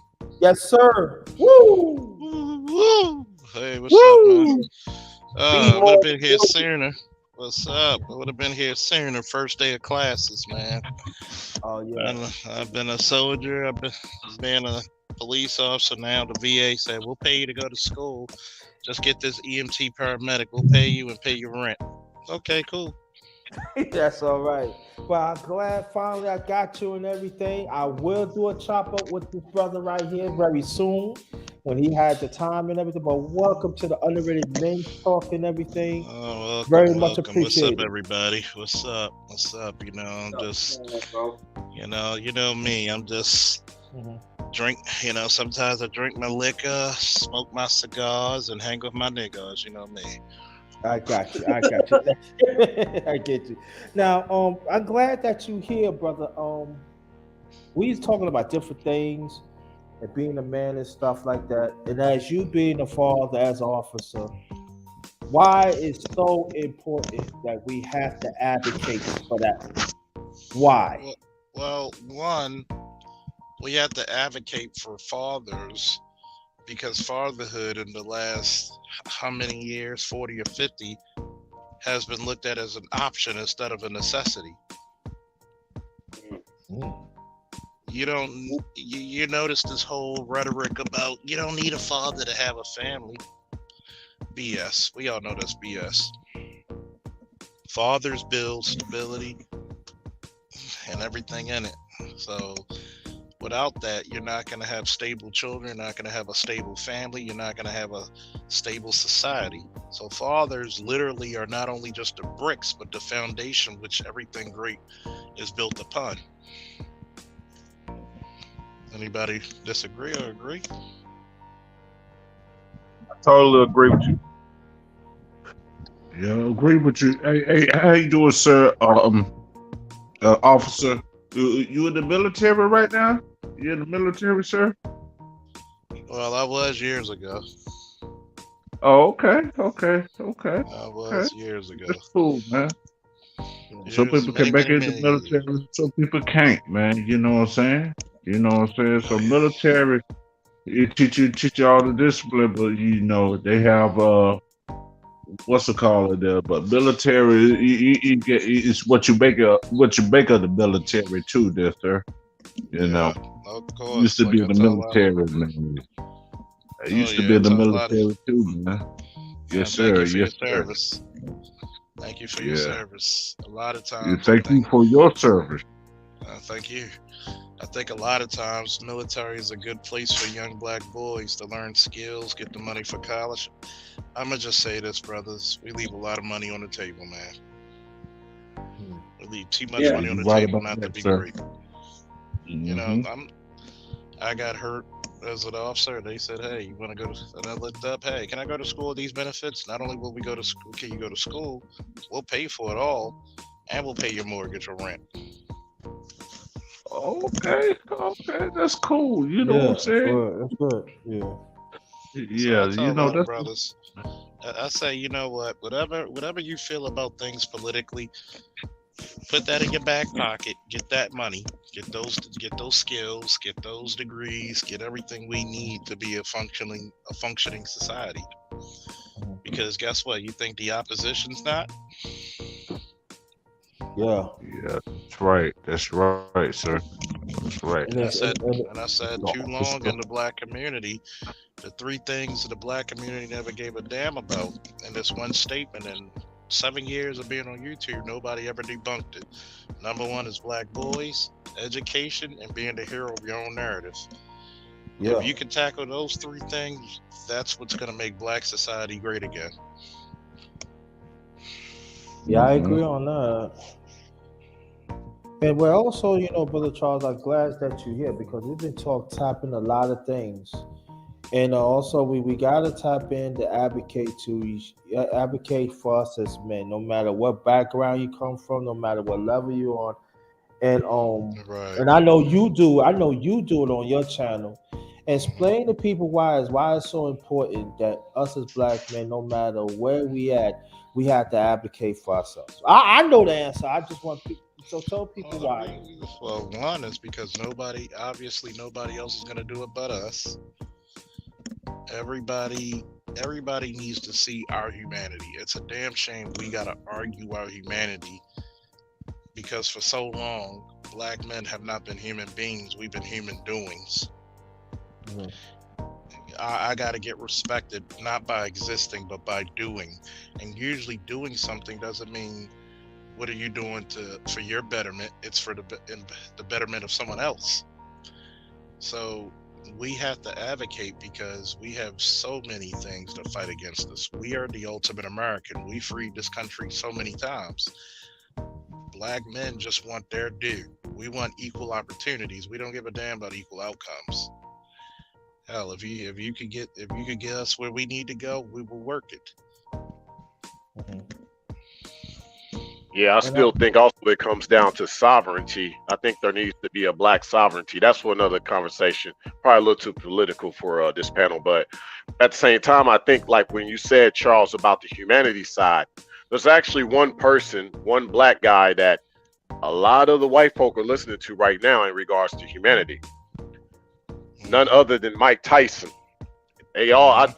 Mike Tyson just made a white man cry the other day with some of the stuff he said. But like you also said, Charles, it does have to also come down to like the doing aspect. It's good that they'll cry to something that Mike Tyson said, but what about crying to what we can actually do or even what we used to do? Like that's going to be the next step. And here's the criminal part about it. When do we get our chance to be loved unconditionally? good question. When do we get our chance to be loved unconditionally? I bet you, no matter how many times in a black man's life, you always have to be loved on a conditional status.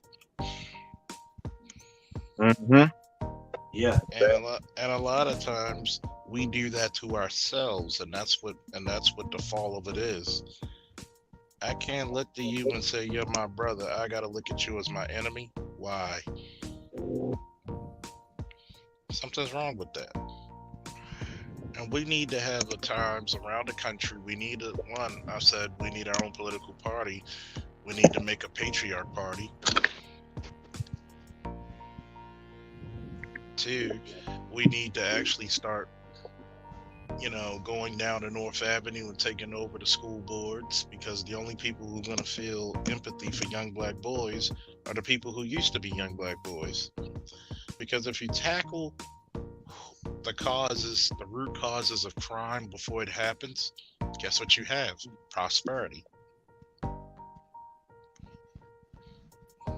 If I can prevent that kid from going down a certain path by giving him options, why don't we? Because you're too busy trying to condemn and jail us all. You're looking for a reason and excuse. And for too long in the American government, you had people who basically rather, instead of solving the problem, they rather put a Band-Aid over a gunshot wound. That's right. Yeah. And also too that Brother Charles was like, I forgot what it was, the last month before. He was doing a show. Mothers is murdering their sons, and this is an alarming rate that we need to pay attention to. Now I know it's alarming rate. Go ahead, bro. Yeah, and it was sad. I remember that show you're talking about, because it was the woman, I believe, in Florida or Texas. It was Texas. It was Texas. And she let her boyfriend kill her kid, and that's not even the kid's father, and you're moving with him, and you left the boys and that with the rotting corpse of their own brother, but you made sure the girls were with family. What kind of evil are you?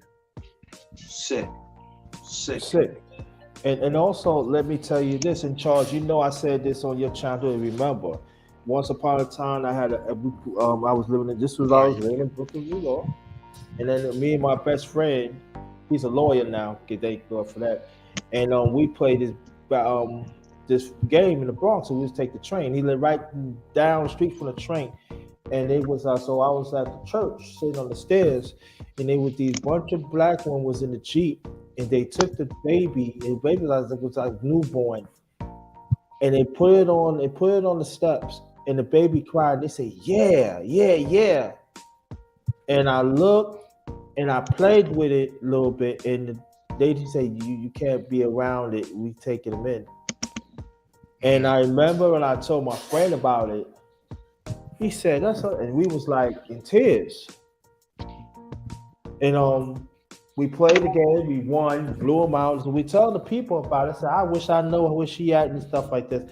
And it bothered me, that's when my parents were living at the time. And I called them up in the phone booth, and I told them what happened. So my father we going to White Castle. You want to go? I said, nah, I'm just going. I said, well, we're going to wait till you get here, and then we go. And I went upstairs because I never forget, it was a hot day. Oh, it was hot. And he said, we got to get ready to go to grandma's house. I think you're borging a little bit. Can you hear me now? Yeah, now I can hear you. Okay. So I remember I went upstairs and I cried for an hour and a half because I wonder what happened to that young boy. See, stuff like that stays with you. Wow. See, a lot of times we treat the kids, especially the boys, like trash. Like we could discard them. We don't look at these kids like they're something that can be cultivated. Mm-hmm. We don't look at them as we want people to look at us. Mm-hmm. And then what happens? We fail to look at our own humanity. How many times have people failed to look at yours? Can't even have a normal conversation with you. Scared. And that's disgusting, man. Oh yeah, it is. It's very disgusting. It's sad, man. But I just wanted to say I'm about to jump off. It's been a pleasure having y'all on. Last remarks, please. Yeah, Underated. I gotta jump off too. Last remarks, please. We definitely got to talk more about the humanity, though. That's very key. Yeah, especially with us, man. And salute to y'all, Mr. JT. It's a pleasure coming back. You know what I'm saying? I need to come back some more, man. You know what I'm saying? And RIP to Muhammad is the one, you know. And salute to y'all. Yeah. Cause you Yeah, know, we're gonna do a special on them definitely and stuff like that. Yeah, we definitely got to do that. Definitely got to do that. I'm gonna hit y'all guys up a little bit later. Some stuff I got to take care of real quick. Okay, last remarks, But please. always a Brother Charles. pleasure. Last remarks, please, brother. Last remarks, please. Man, it's always a pleasure coming to your show. You got to come over to mine anytime. You know, mi casa, su casa. You know, it's nice to meet the fellas over here with the fellowship. Woo! Come over. If y'all come over to my channel once in a while, we show you a good time, fellas. Come on. We get to, we dirty walking and we shit talking. Come over. Right. Woo! And Take care, also, fellas. and also too, before you leave, I will do a chop up with the brother right here. It's gonna be real soon, so watch out for that. Oh yeah. Woo! Later, man. Woo! All right, thank you. All right, now, okay, go ahead, Clarence. Matter of fact, I gotta get out of here because I gotta get ready to start my show too. Okay. IG, right? Yeah, I'm gonna be on Instagram. I gotta get ready to start it before it gets too late. All right, thank you. Okay. Give me your IG. Give me your IG information so we can join it. Y'all can catch me the No Duck Zone podcast on IG. McLean Clarence is the name on IG. Come over there, man. My brother Underrated is always over there with me, and of course it's fight week. Keith Duran versus Mario Barris, so we're gonna be over there talking about that. I want to say salute to the chat, salute to the panel, and I appreciate every single last brother that was on here today, man. I enjoyed it. And like you said, we all have to do this again real soon. It's gonna happen very soon. It's gonna happen very soon. Thank you. I'll see you in a few, man. All right, man. Later, man. Peace out, y'all. Peace. All right, cool, gent. Last remarks, please. Yo, I want to say thank you for having me on, JT, man. Shout out to all you brothers up here, man. Like, this is needed, like, every single day because we don't have a lot of people that's going to support us like we do, man. You know what I'm saying? So, it's good that we all show each other love, man. Showing what we're all about because we are builders. We're all lovers. We are fighters, you know, for the ones who we love. So, I encourage you all, man, keep doing what y'all doing, man. Keep these messages going now because somebody out there young needs it. They need to know that they can come to our channels. They can listen to, you know, positive brothers like us, man. That's motivating, inspirational. So God bless you all, man. You know, and y'all take care, man. We'll have to do a live stream coming up. Okay, let me know, man. We can do it. Okay, now. All right, brother. I appreciate that. As always. Brother James J, last remarks, please. And after that, big bro. Salute to y'all, man. Mr. Nate, was it Nahima, Israel, and the other people in the panel in the chat. But you know, y'all go subscribe to man. Y'all go subscribe to the brothers that was in here. You know. And salute to the main man. I ain't gonna copy off your style because you the brother, man. You the brother, Mr. JT. You know, yeah, man. So salute to y'all, man. And you know, I'll try to catch y'all brothers later, man. When y'all do your stuff. All right, fellas. Yeah, man. Salute to y'all, man. And peace to y'all, man. We can have this positive conversation without, you know, nobody argue. I ain't mean to do that. You know what I'm saying? So you got to listen before you before you argue. You know, try to argue, you know, anyway. But salute to y'all, man. Y'all have a good one, brothers. Peace. Thank you so much. Appreciate you. All right. Hey, man. I didn't know. I seen. Is this 135 a standard that you're trying to establish? Because I seen a couple of more loads that it looked like you started 135. When? I started today at 135. 135. Yeah. Oh, a few times I started 135. That's for boxing. Okay. Okay. I But wasn't sure. no we use no also I do have another platform. The underrated men's breakfast fellowship live. That's for the morning. That's also for the brothers too. That's not necessarily 135. When I No, seen no, no, that no, no, no, no, a no. couple of those, I said maybe JT trying to lock that hour in. I don't know. Yeah, I'm trying, but see what happened was I didn't did nothing like the underrated men's talk for a long time. I haven't touched that platform. So I feel it was a very appropriate today to touch, put some on it. You know what I mean?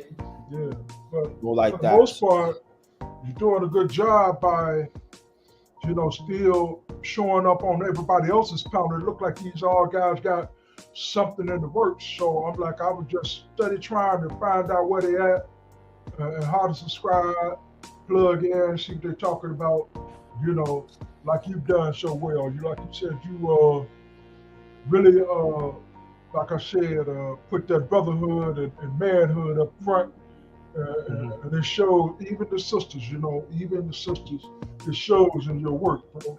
That Yeah. you I gotta reaching, keep on pushing it, bro. I gotta keep on yeah, pushing it. you grinding, man. You grinding, man. You really Mhm. are.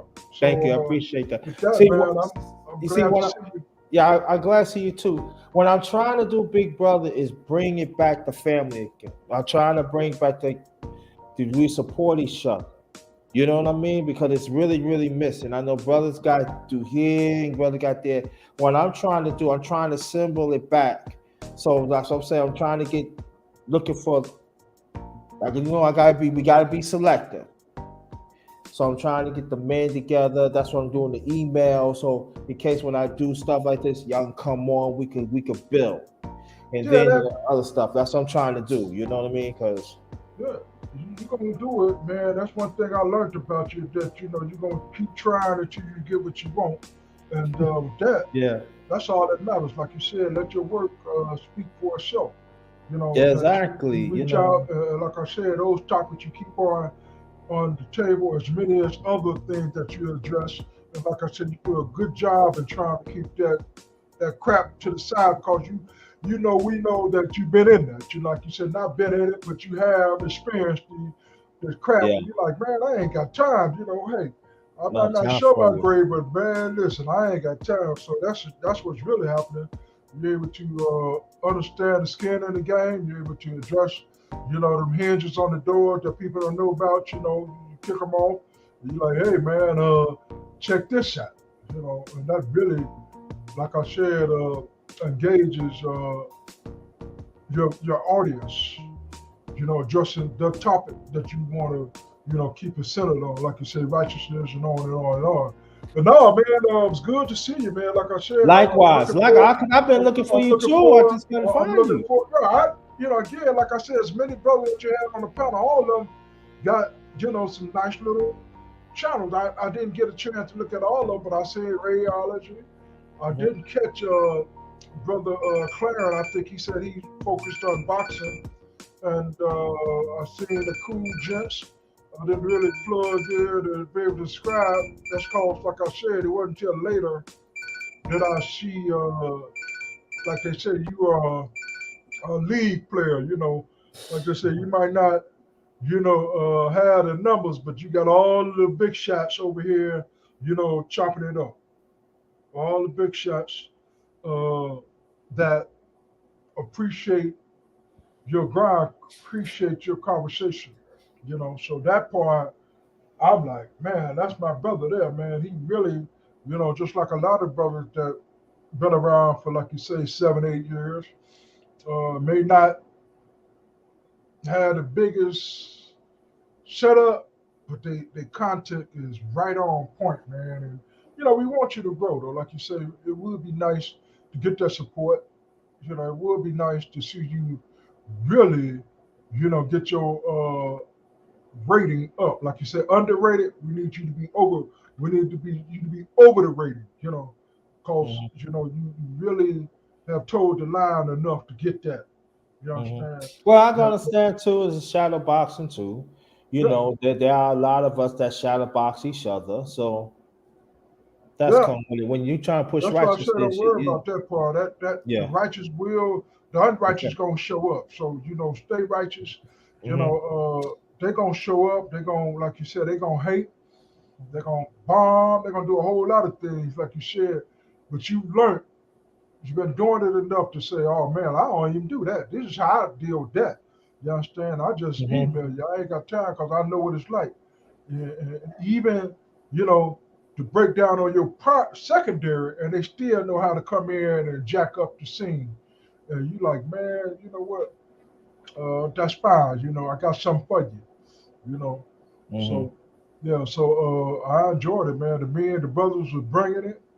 It was very every day. Like you said, wasn't nobody bringing out the big guns, like they say, because those conversations, like you said, to actually see it, because that one group that you started out with the conversation on International Black Summit.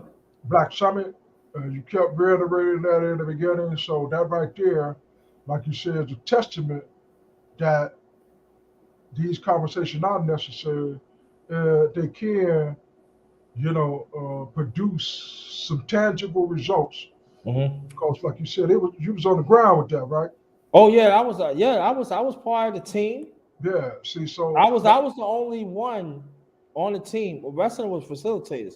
I was the only one with doing facilitator work, but I didn't have the title for it. I see. I was Yeah, pushing the guy. I was pushing it.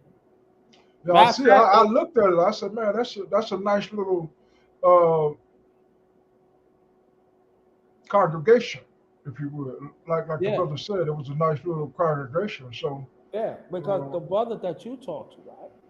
He was part of it that pushing the conversation for the huh. international black summit. He's the main one. Okay, that's why I I came said, under him. I came under him. yeah, it looked like he was almost, I would say, founder. I don't know. I seen him Yeah, back he's one of the founders. About 13 over. years. I said he Yeah, been at it for a minute. it was I forgot how many, but it was over 100 brothers and sisters that pushed it, but they didn't find a name for it till 1995 in New York, and that's what they became the International Black Summit. Gotcha. Yeah, that's cool, man. See, New York, as you know, they are the mecca of America. If you want to understand any of these traditions that we have, it's like it started on the East Coast, man. Because I got started right around that time, Mhm. 1970, early 70s, in the Yeah. military.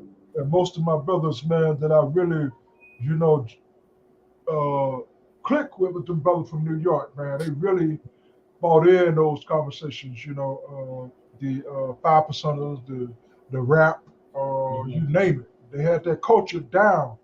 And the further you go back into the land, it's like, man, the belly of the beast, it wasn't so. But they really had some cutting edge conversations and posters of what really was happening and they talk about it, like you said, the Dr. Bears and all those guys. That's how I found them as far as back as early 70s, Mhm. late 70s. So yeah, man, and where it's at today, it looked like it's a losing conversation, but it's not. I try to tell people, I said, y'all just don't know the work that's being done. Like you said, that's the first time I'm hearing about International Summit, and I really appreciate the verbiage that go in the title, conversation. That right Mhm. there, like I said, that's lifestyle in my language. So, like I said, you got to Mhm. live it. And almost as quite a few brothers jumped on talking about the whole spectrum, said the humanity of it all. It's like, man, it's way bigger than this. We the Oh yeah, smallest, and we I could, small. It's way bigger. yeah, I could So, tell you this when I seen it myself, it was something that you be there to experience it and stuff. It was that time they was to call me. They said, "We want you to facilitate this conversation. Will you do that?" And I didn't have the title, right. but I did facilitate a work. Well, it came out. It came out to watch, like you said, 95. Man, that's 30 years. Yeah, that's right. You, That you they've been been out. Yeah, engaged and, in it for 30 years, and I right. say, Mhm. I say You know, and you were 56, 57. I'll be 56 in June. See, so that right there, you know, put you at 20 years old. Like you said, over on the East Coast. And that's where, like I said, you'll find a lot of the organizational structure set up. I mean, when you talk about, I'm not sure where, because when you say, you know, a lot of us want to go back to the Nation of Islam, you know, as the poster child for these organizations that represented black folks. I'm talking about this is the 60s and the 50s, right? I'm not sure where was brother Glenn? Elijah Muhammad from? Did he start out there, or did he? I know that he had a presence in Chicago, eventually over at the mosque over there out south on Stony. But I want to think that they were out east, even if what was the founder name? I ain't gonna say founder, but the teacher of Elijah Muhammad was it? It Was was he a from? Muslim. It was a Muslim, I think. I don't think. Was he from the east? Was he from the East Coast though? What I'm I trying to don't get know. at, I don't know. I gotta find that out. yeah, cause you know everybody else, like brother was saying, McLaren, he said, man, St. Louis is jumping. It's kind of rough. Well, like you said, almost all of them conversations you go back 40, 50 years. Yeah. Black Wall Street, that was probably in the middle of the country, but if you go back to the 20s in New York, what was that? What was that movement? Uh, was it, what is it? In the 20s, New York, I can't think of the name for even in Was the it 30s. And this is culture, you know, it's culture. you talking about the Renaissance? The Renaissance, that's from the 20s, around the Renaissance. era that y'all talking about. You get a lot of, like certainly Israel coming out of there, Nation of Israel, that I kind of come up under. Brother Stern, I'm not sure, like I said, but I know they got teachers that go all the way back to that era. And I'm thinking everything started out east. And if you just been out there, man, count yourself lucky to have 35 years of work, you know, and hey, it don't go nowhere. It becomes who you are. That's what I'm saying. For me, I say, hang in there with your teachers. Have these conversations. Like I said, let the gay brothers, let the wicked brothers. That's what it's for. It's for them. You know, like I said, we ain't speaking to the choir here. We trying to, you know, lay it out there for the folk to hear. You know, so yeah, bring yourself over here. Bring yourself over here. Bring yourself over here. So you know, y'all could hear what we heard and see how it worked for you. Right. See, this is the thing that's trying to explain to people that there are variations of me. Like when I was getting introduced to International Black Sun back in 2000, it's really 2009 I was introduced to International Black Sun. So then, that's what. right. So I was going through certain things, learning the conversation and stuff and the process. But there was quite a few other uh, gatherings as well, because you was in the Bronx, huh? Huh? Was this in the Bronx? The summit that I was in Baltimore. Okay. See, every year the summit has a every year they have a summit. It's always the first week of August. It's How like far is Baltimore? it's always a different cities. It's just Is that it the like one an thing. hour away? Is that like an hour away, Baltimore from New York? No, it's about 3 hours. 3 hours? Okay. Yeah, about 3-4 hours. Yeah. So the one I went to, that's the one they had it that August. That's 2010. That's the one I went to. 2009 and 2010. No, 2010. Okay. That's the one I went to. That's the one they create stuff like what Glenn was So talking you've been about. all up and down the East Coast in terms of living, huh? You lived in New York, Baltimore, No, no, no. I no. I didn't live in Baltimore. That's where the summit was at. I never lived in Baltimore. Oh, so you just how did you hook up with him? Wasn't no internet. Huh? I said, how did you hook up with him? Well, What it was happened? No, what happened was my cousin used to date Glenn, uh-huh. and me and my cousin always talk about stuff we talked about, black and stuff like that. She said, "Well, there's a guy I dated. His name's Glenn, and I heard international black something." I did heard about it, and so so what happened was he introduced me. She introduced me to From him. where? From where, bro? I was living in New York at the time. Right. So I was living in New York at the time. So when she finally introduced me to him, he would say, "Yeah, man, that's when they was phone call. They was calling on the phone on the conference call. Right. They was And calling the phone. you said the name didn't come in until when? 1995. Okay. It was So came that in the name came in before 2000. You said 2009 and 2010, and the name came in 10 years ago. Before that, 20 right years before ago. that. Yeah, they established the name of International. 1995. Right, internet. They yeah, that's what So they they had said. they had an understanding then that we need to drop these little separations and come under one Right, understanding. and that's a discovered. That's back in 1991. See, they discovered the International Black Self Declaration. That was in 91, but at the time they were still working on the landmark studies. But at the same time, they slowly but surely want to break away from it so we can have our own conversation. And that's when the name International Black Summit came into tuition back in '95. Got it. My man. So he explained me to the history. So what happened was I would start like join the conversation. Then all of a sudden he started talking. I said, I think you ready to be on the team. I said, what team? So he introduced me to the other team. Who, Brother G? Brother Yeah. Glenn? Yes, you're right. Keep the right. So I started joining that and everything. I started catching on, and he said, "Yeah, do you want to we that's when they had the internet team. You want to be the internet team? We start talking about it and stuff like that." So I was the only one was doing facilitator work, but I didn't have the title. So what happened was when I get to the summit, right? That's when I start learning the conversation. I did the classes for it. It's not that I just did the classes for the conversation, but also I was doing classes.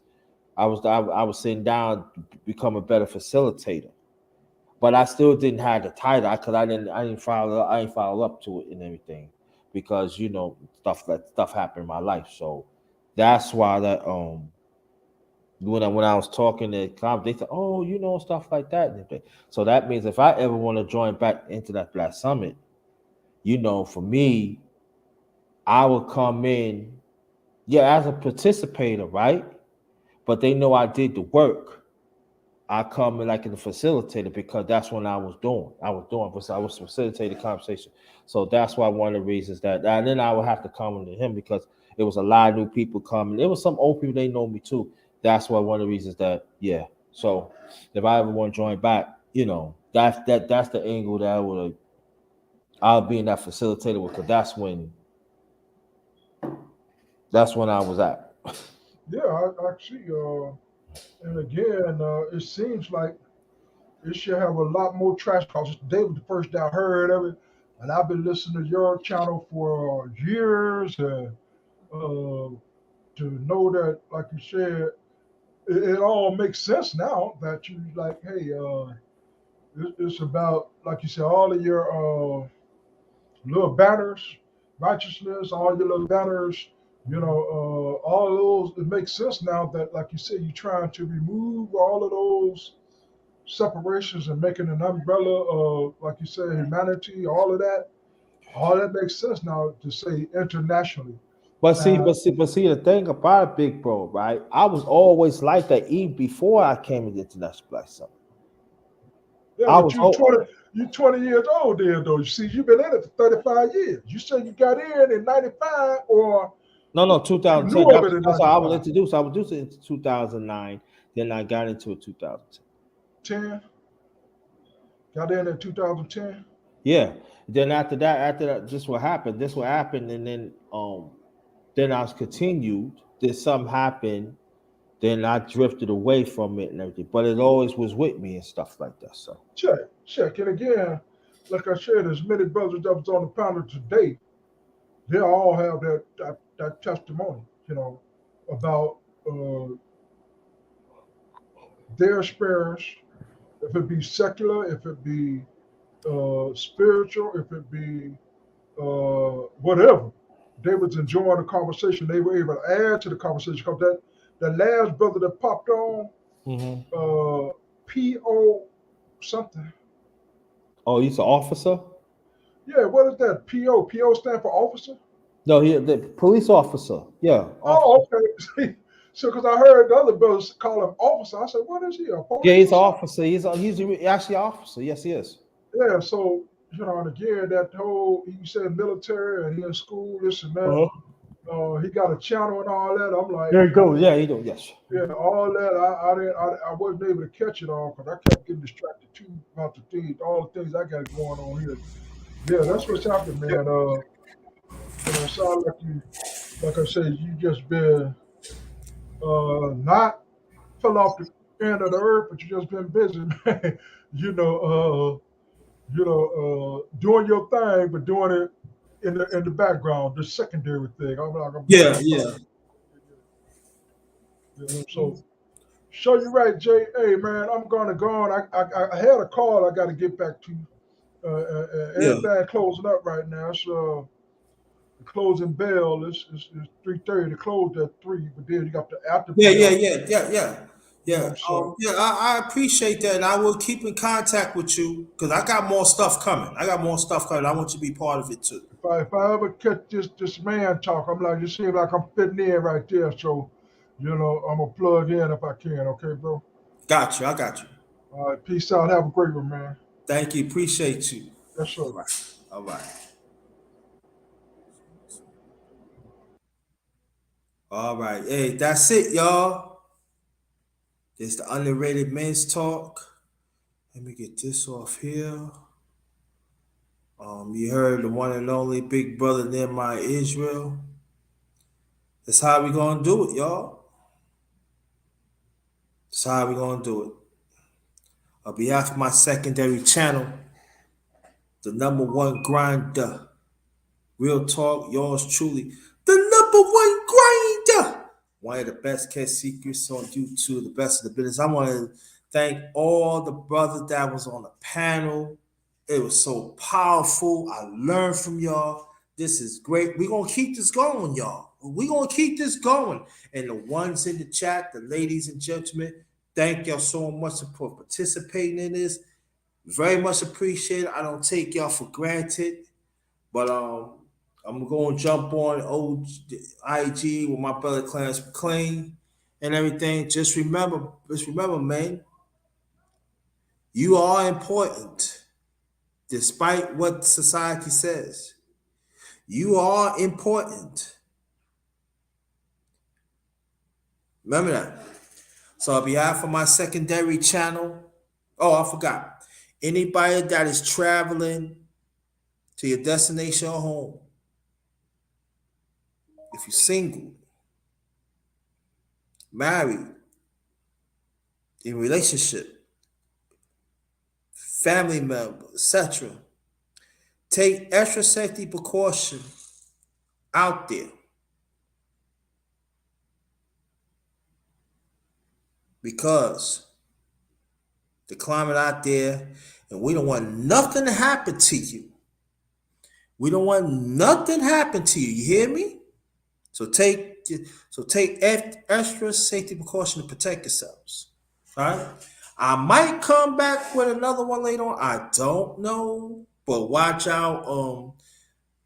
The chopper with my fellow brother, my brother, one of the founders of the International Black Summit, Brother Glenn Greenwich, and also the chopper, the Officer Charles Faulkner. Woo! Watch out for those, because those going to happen very soon. All right?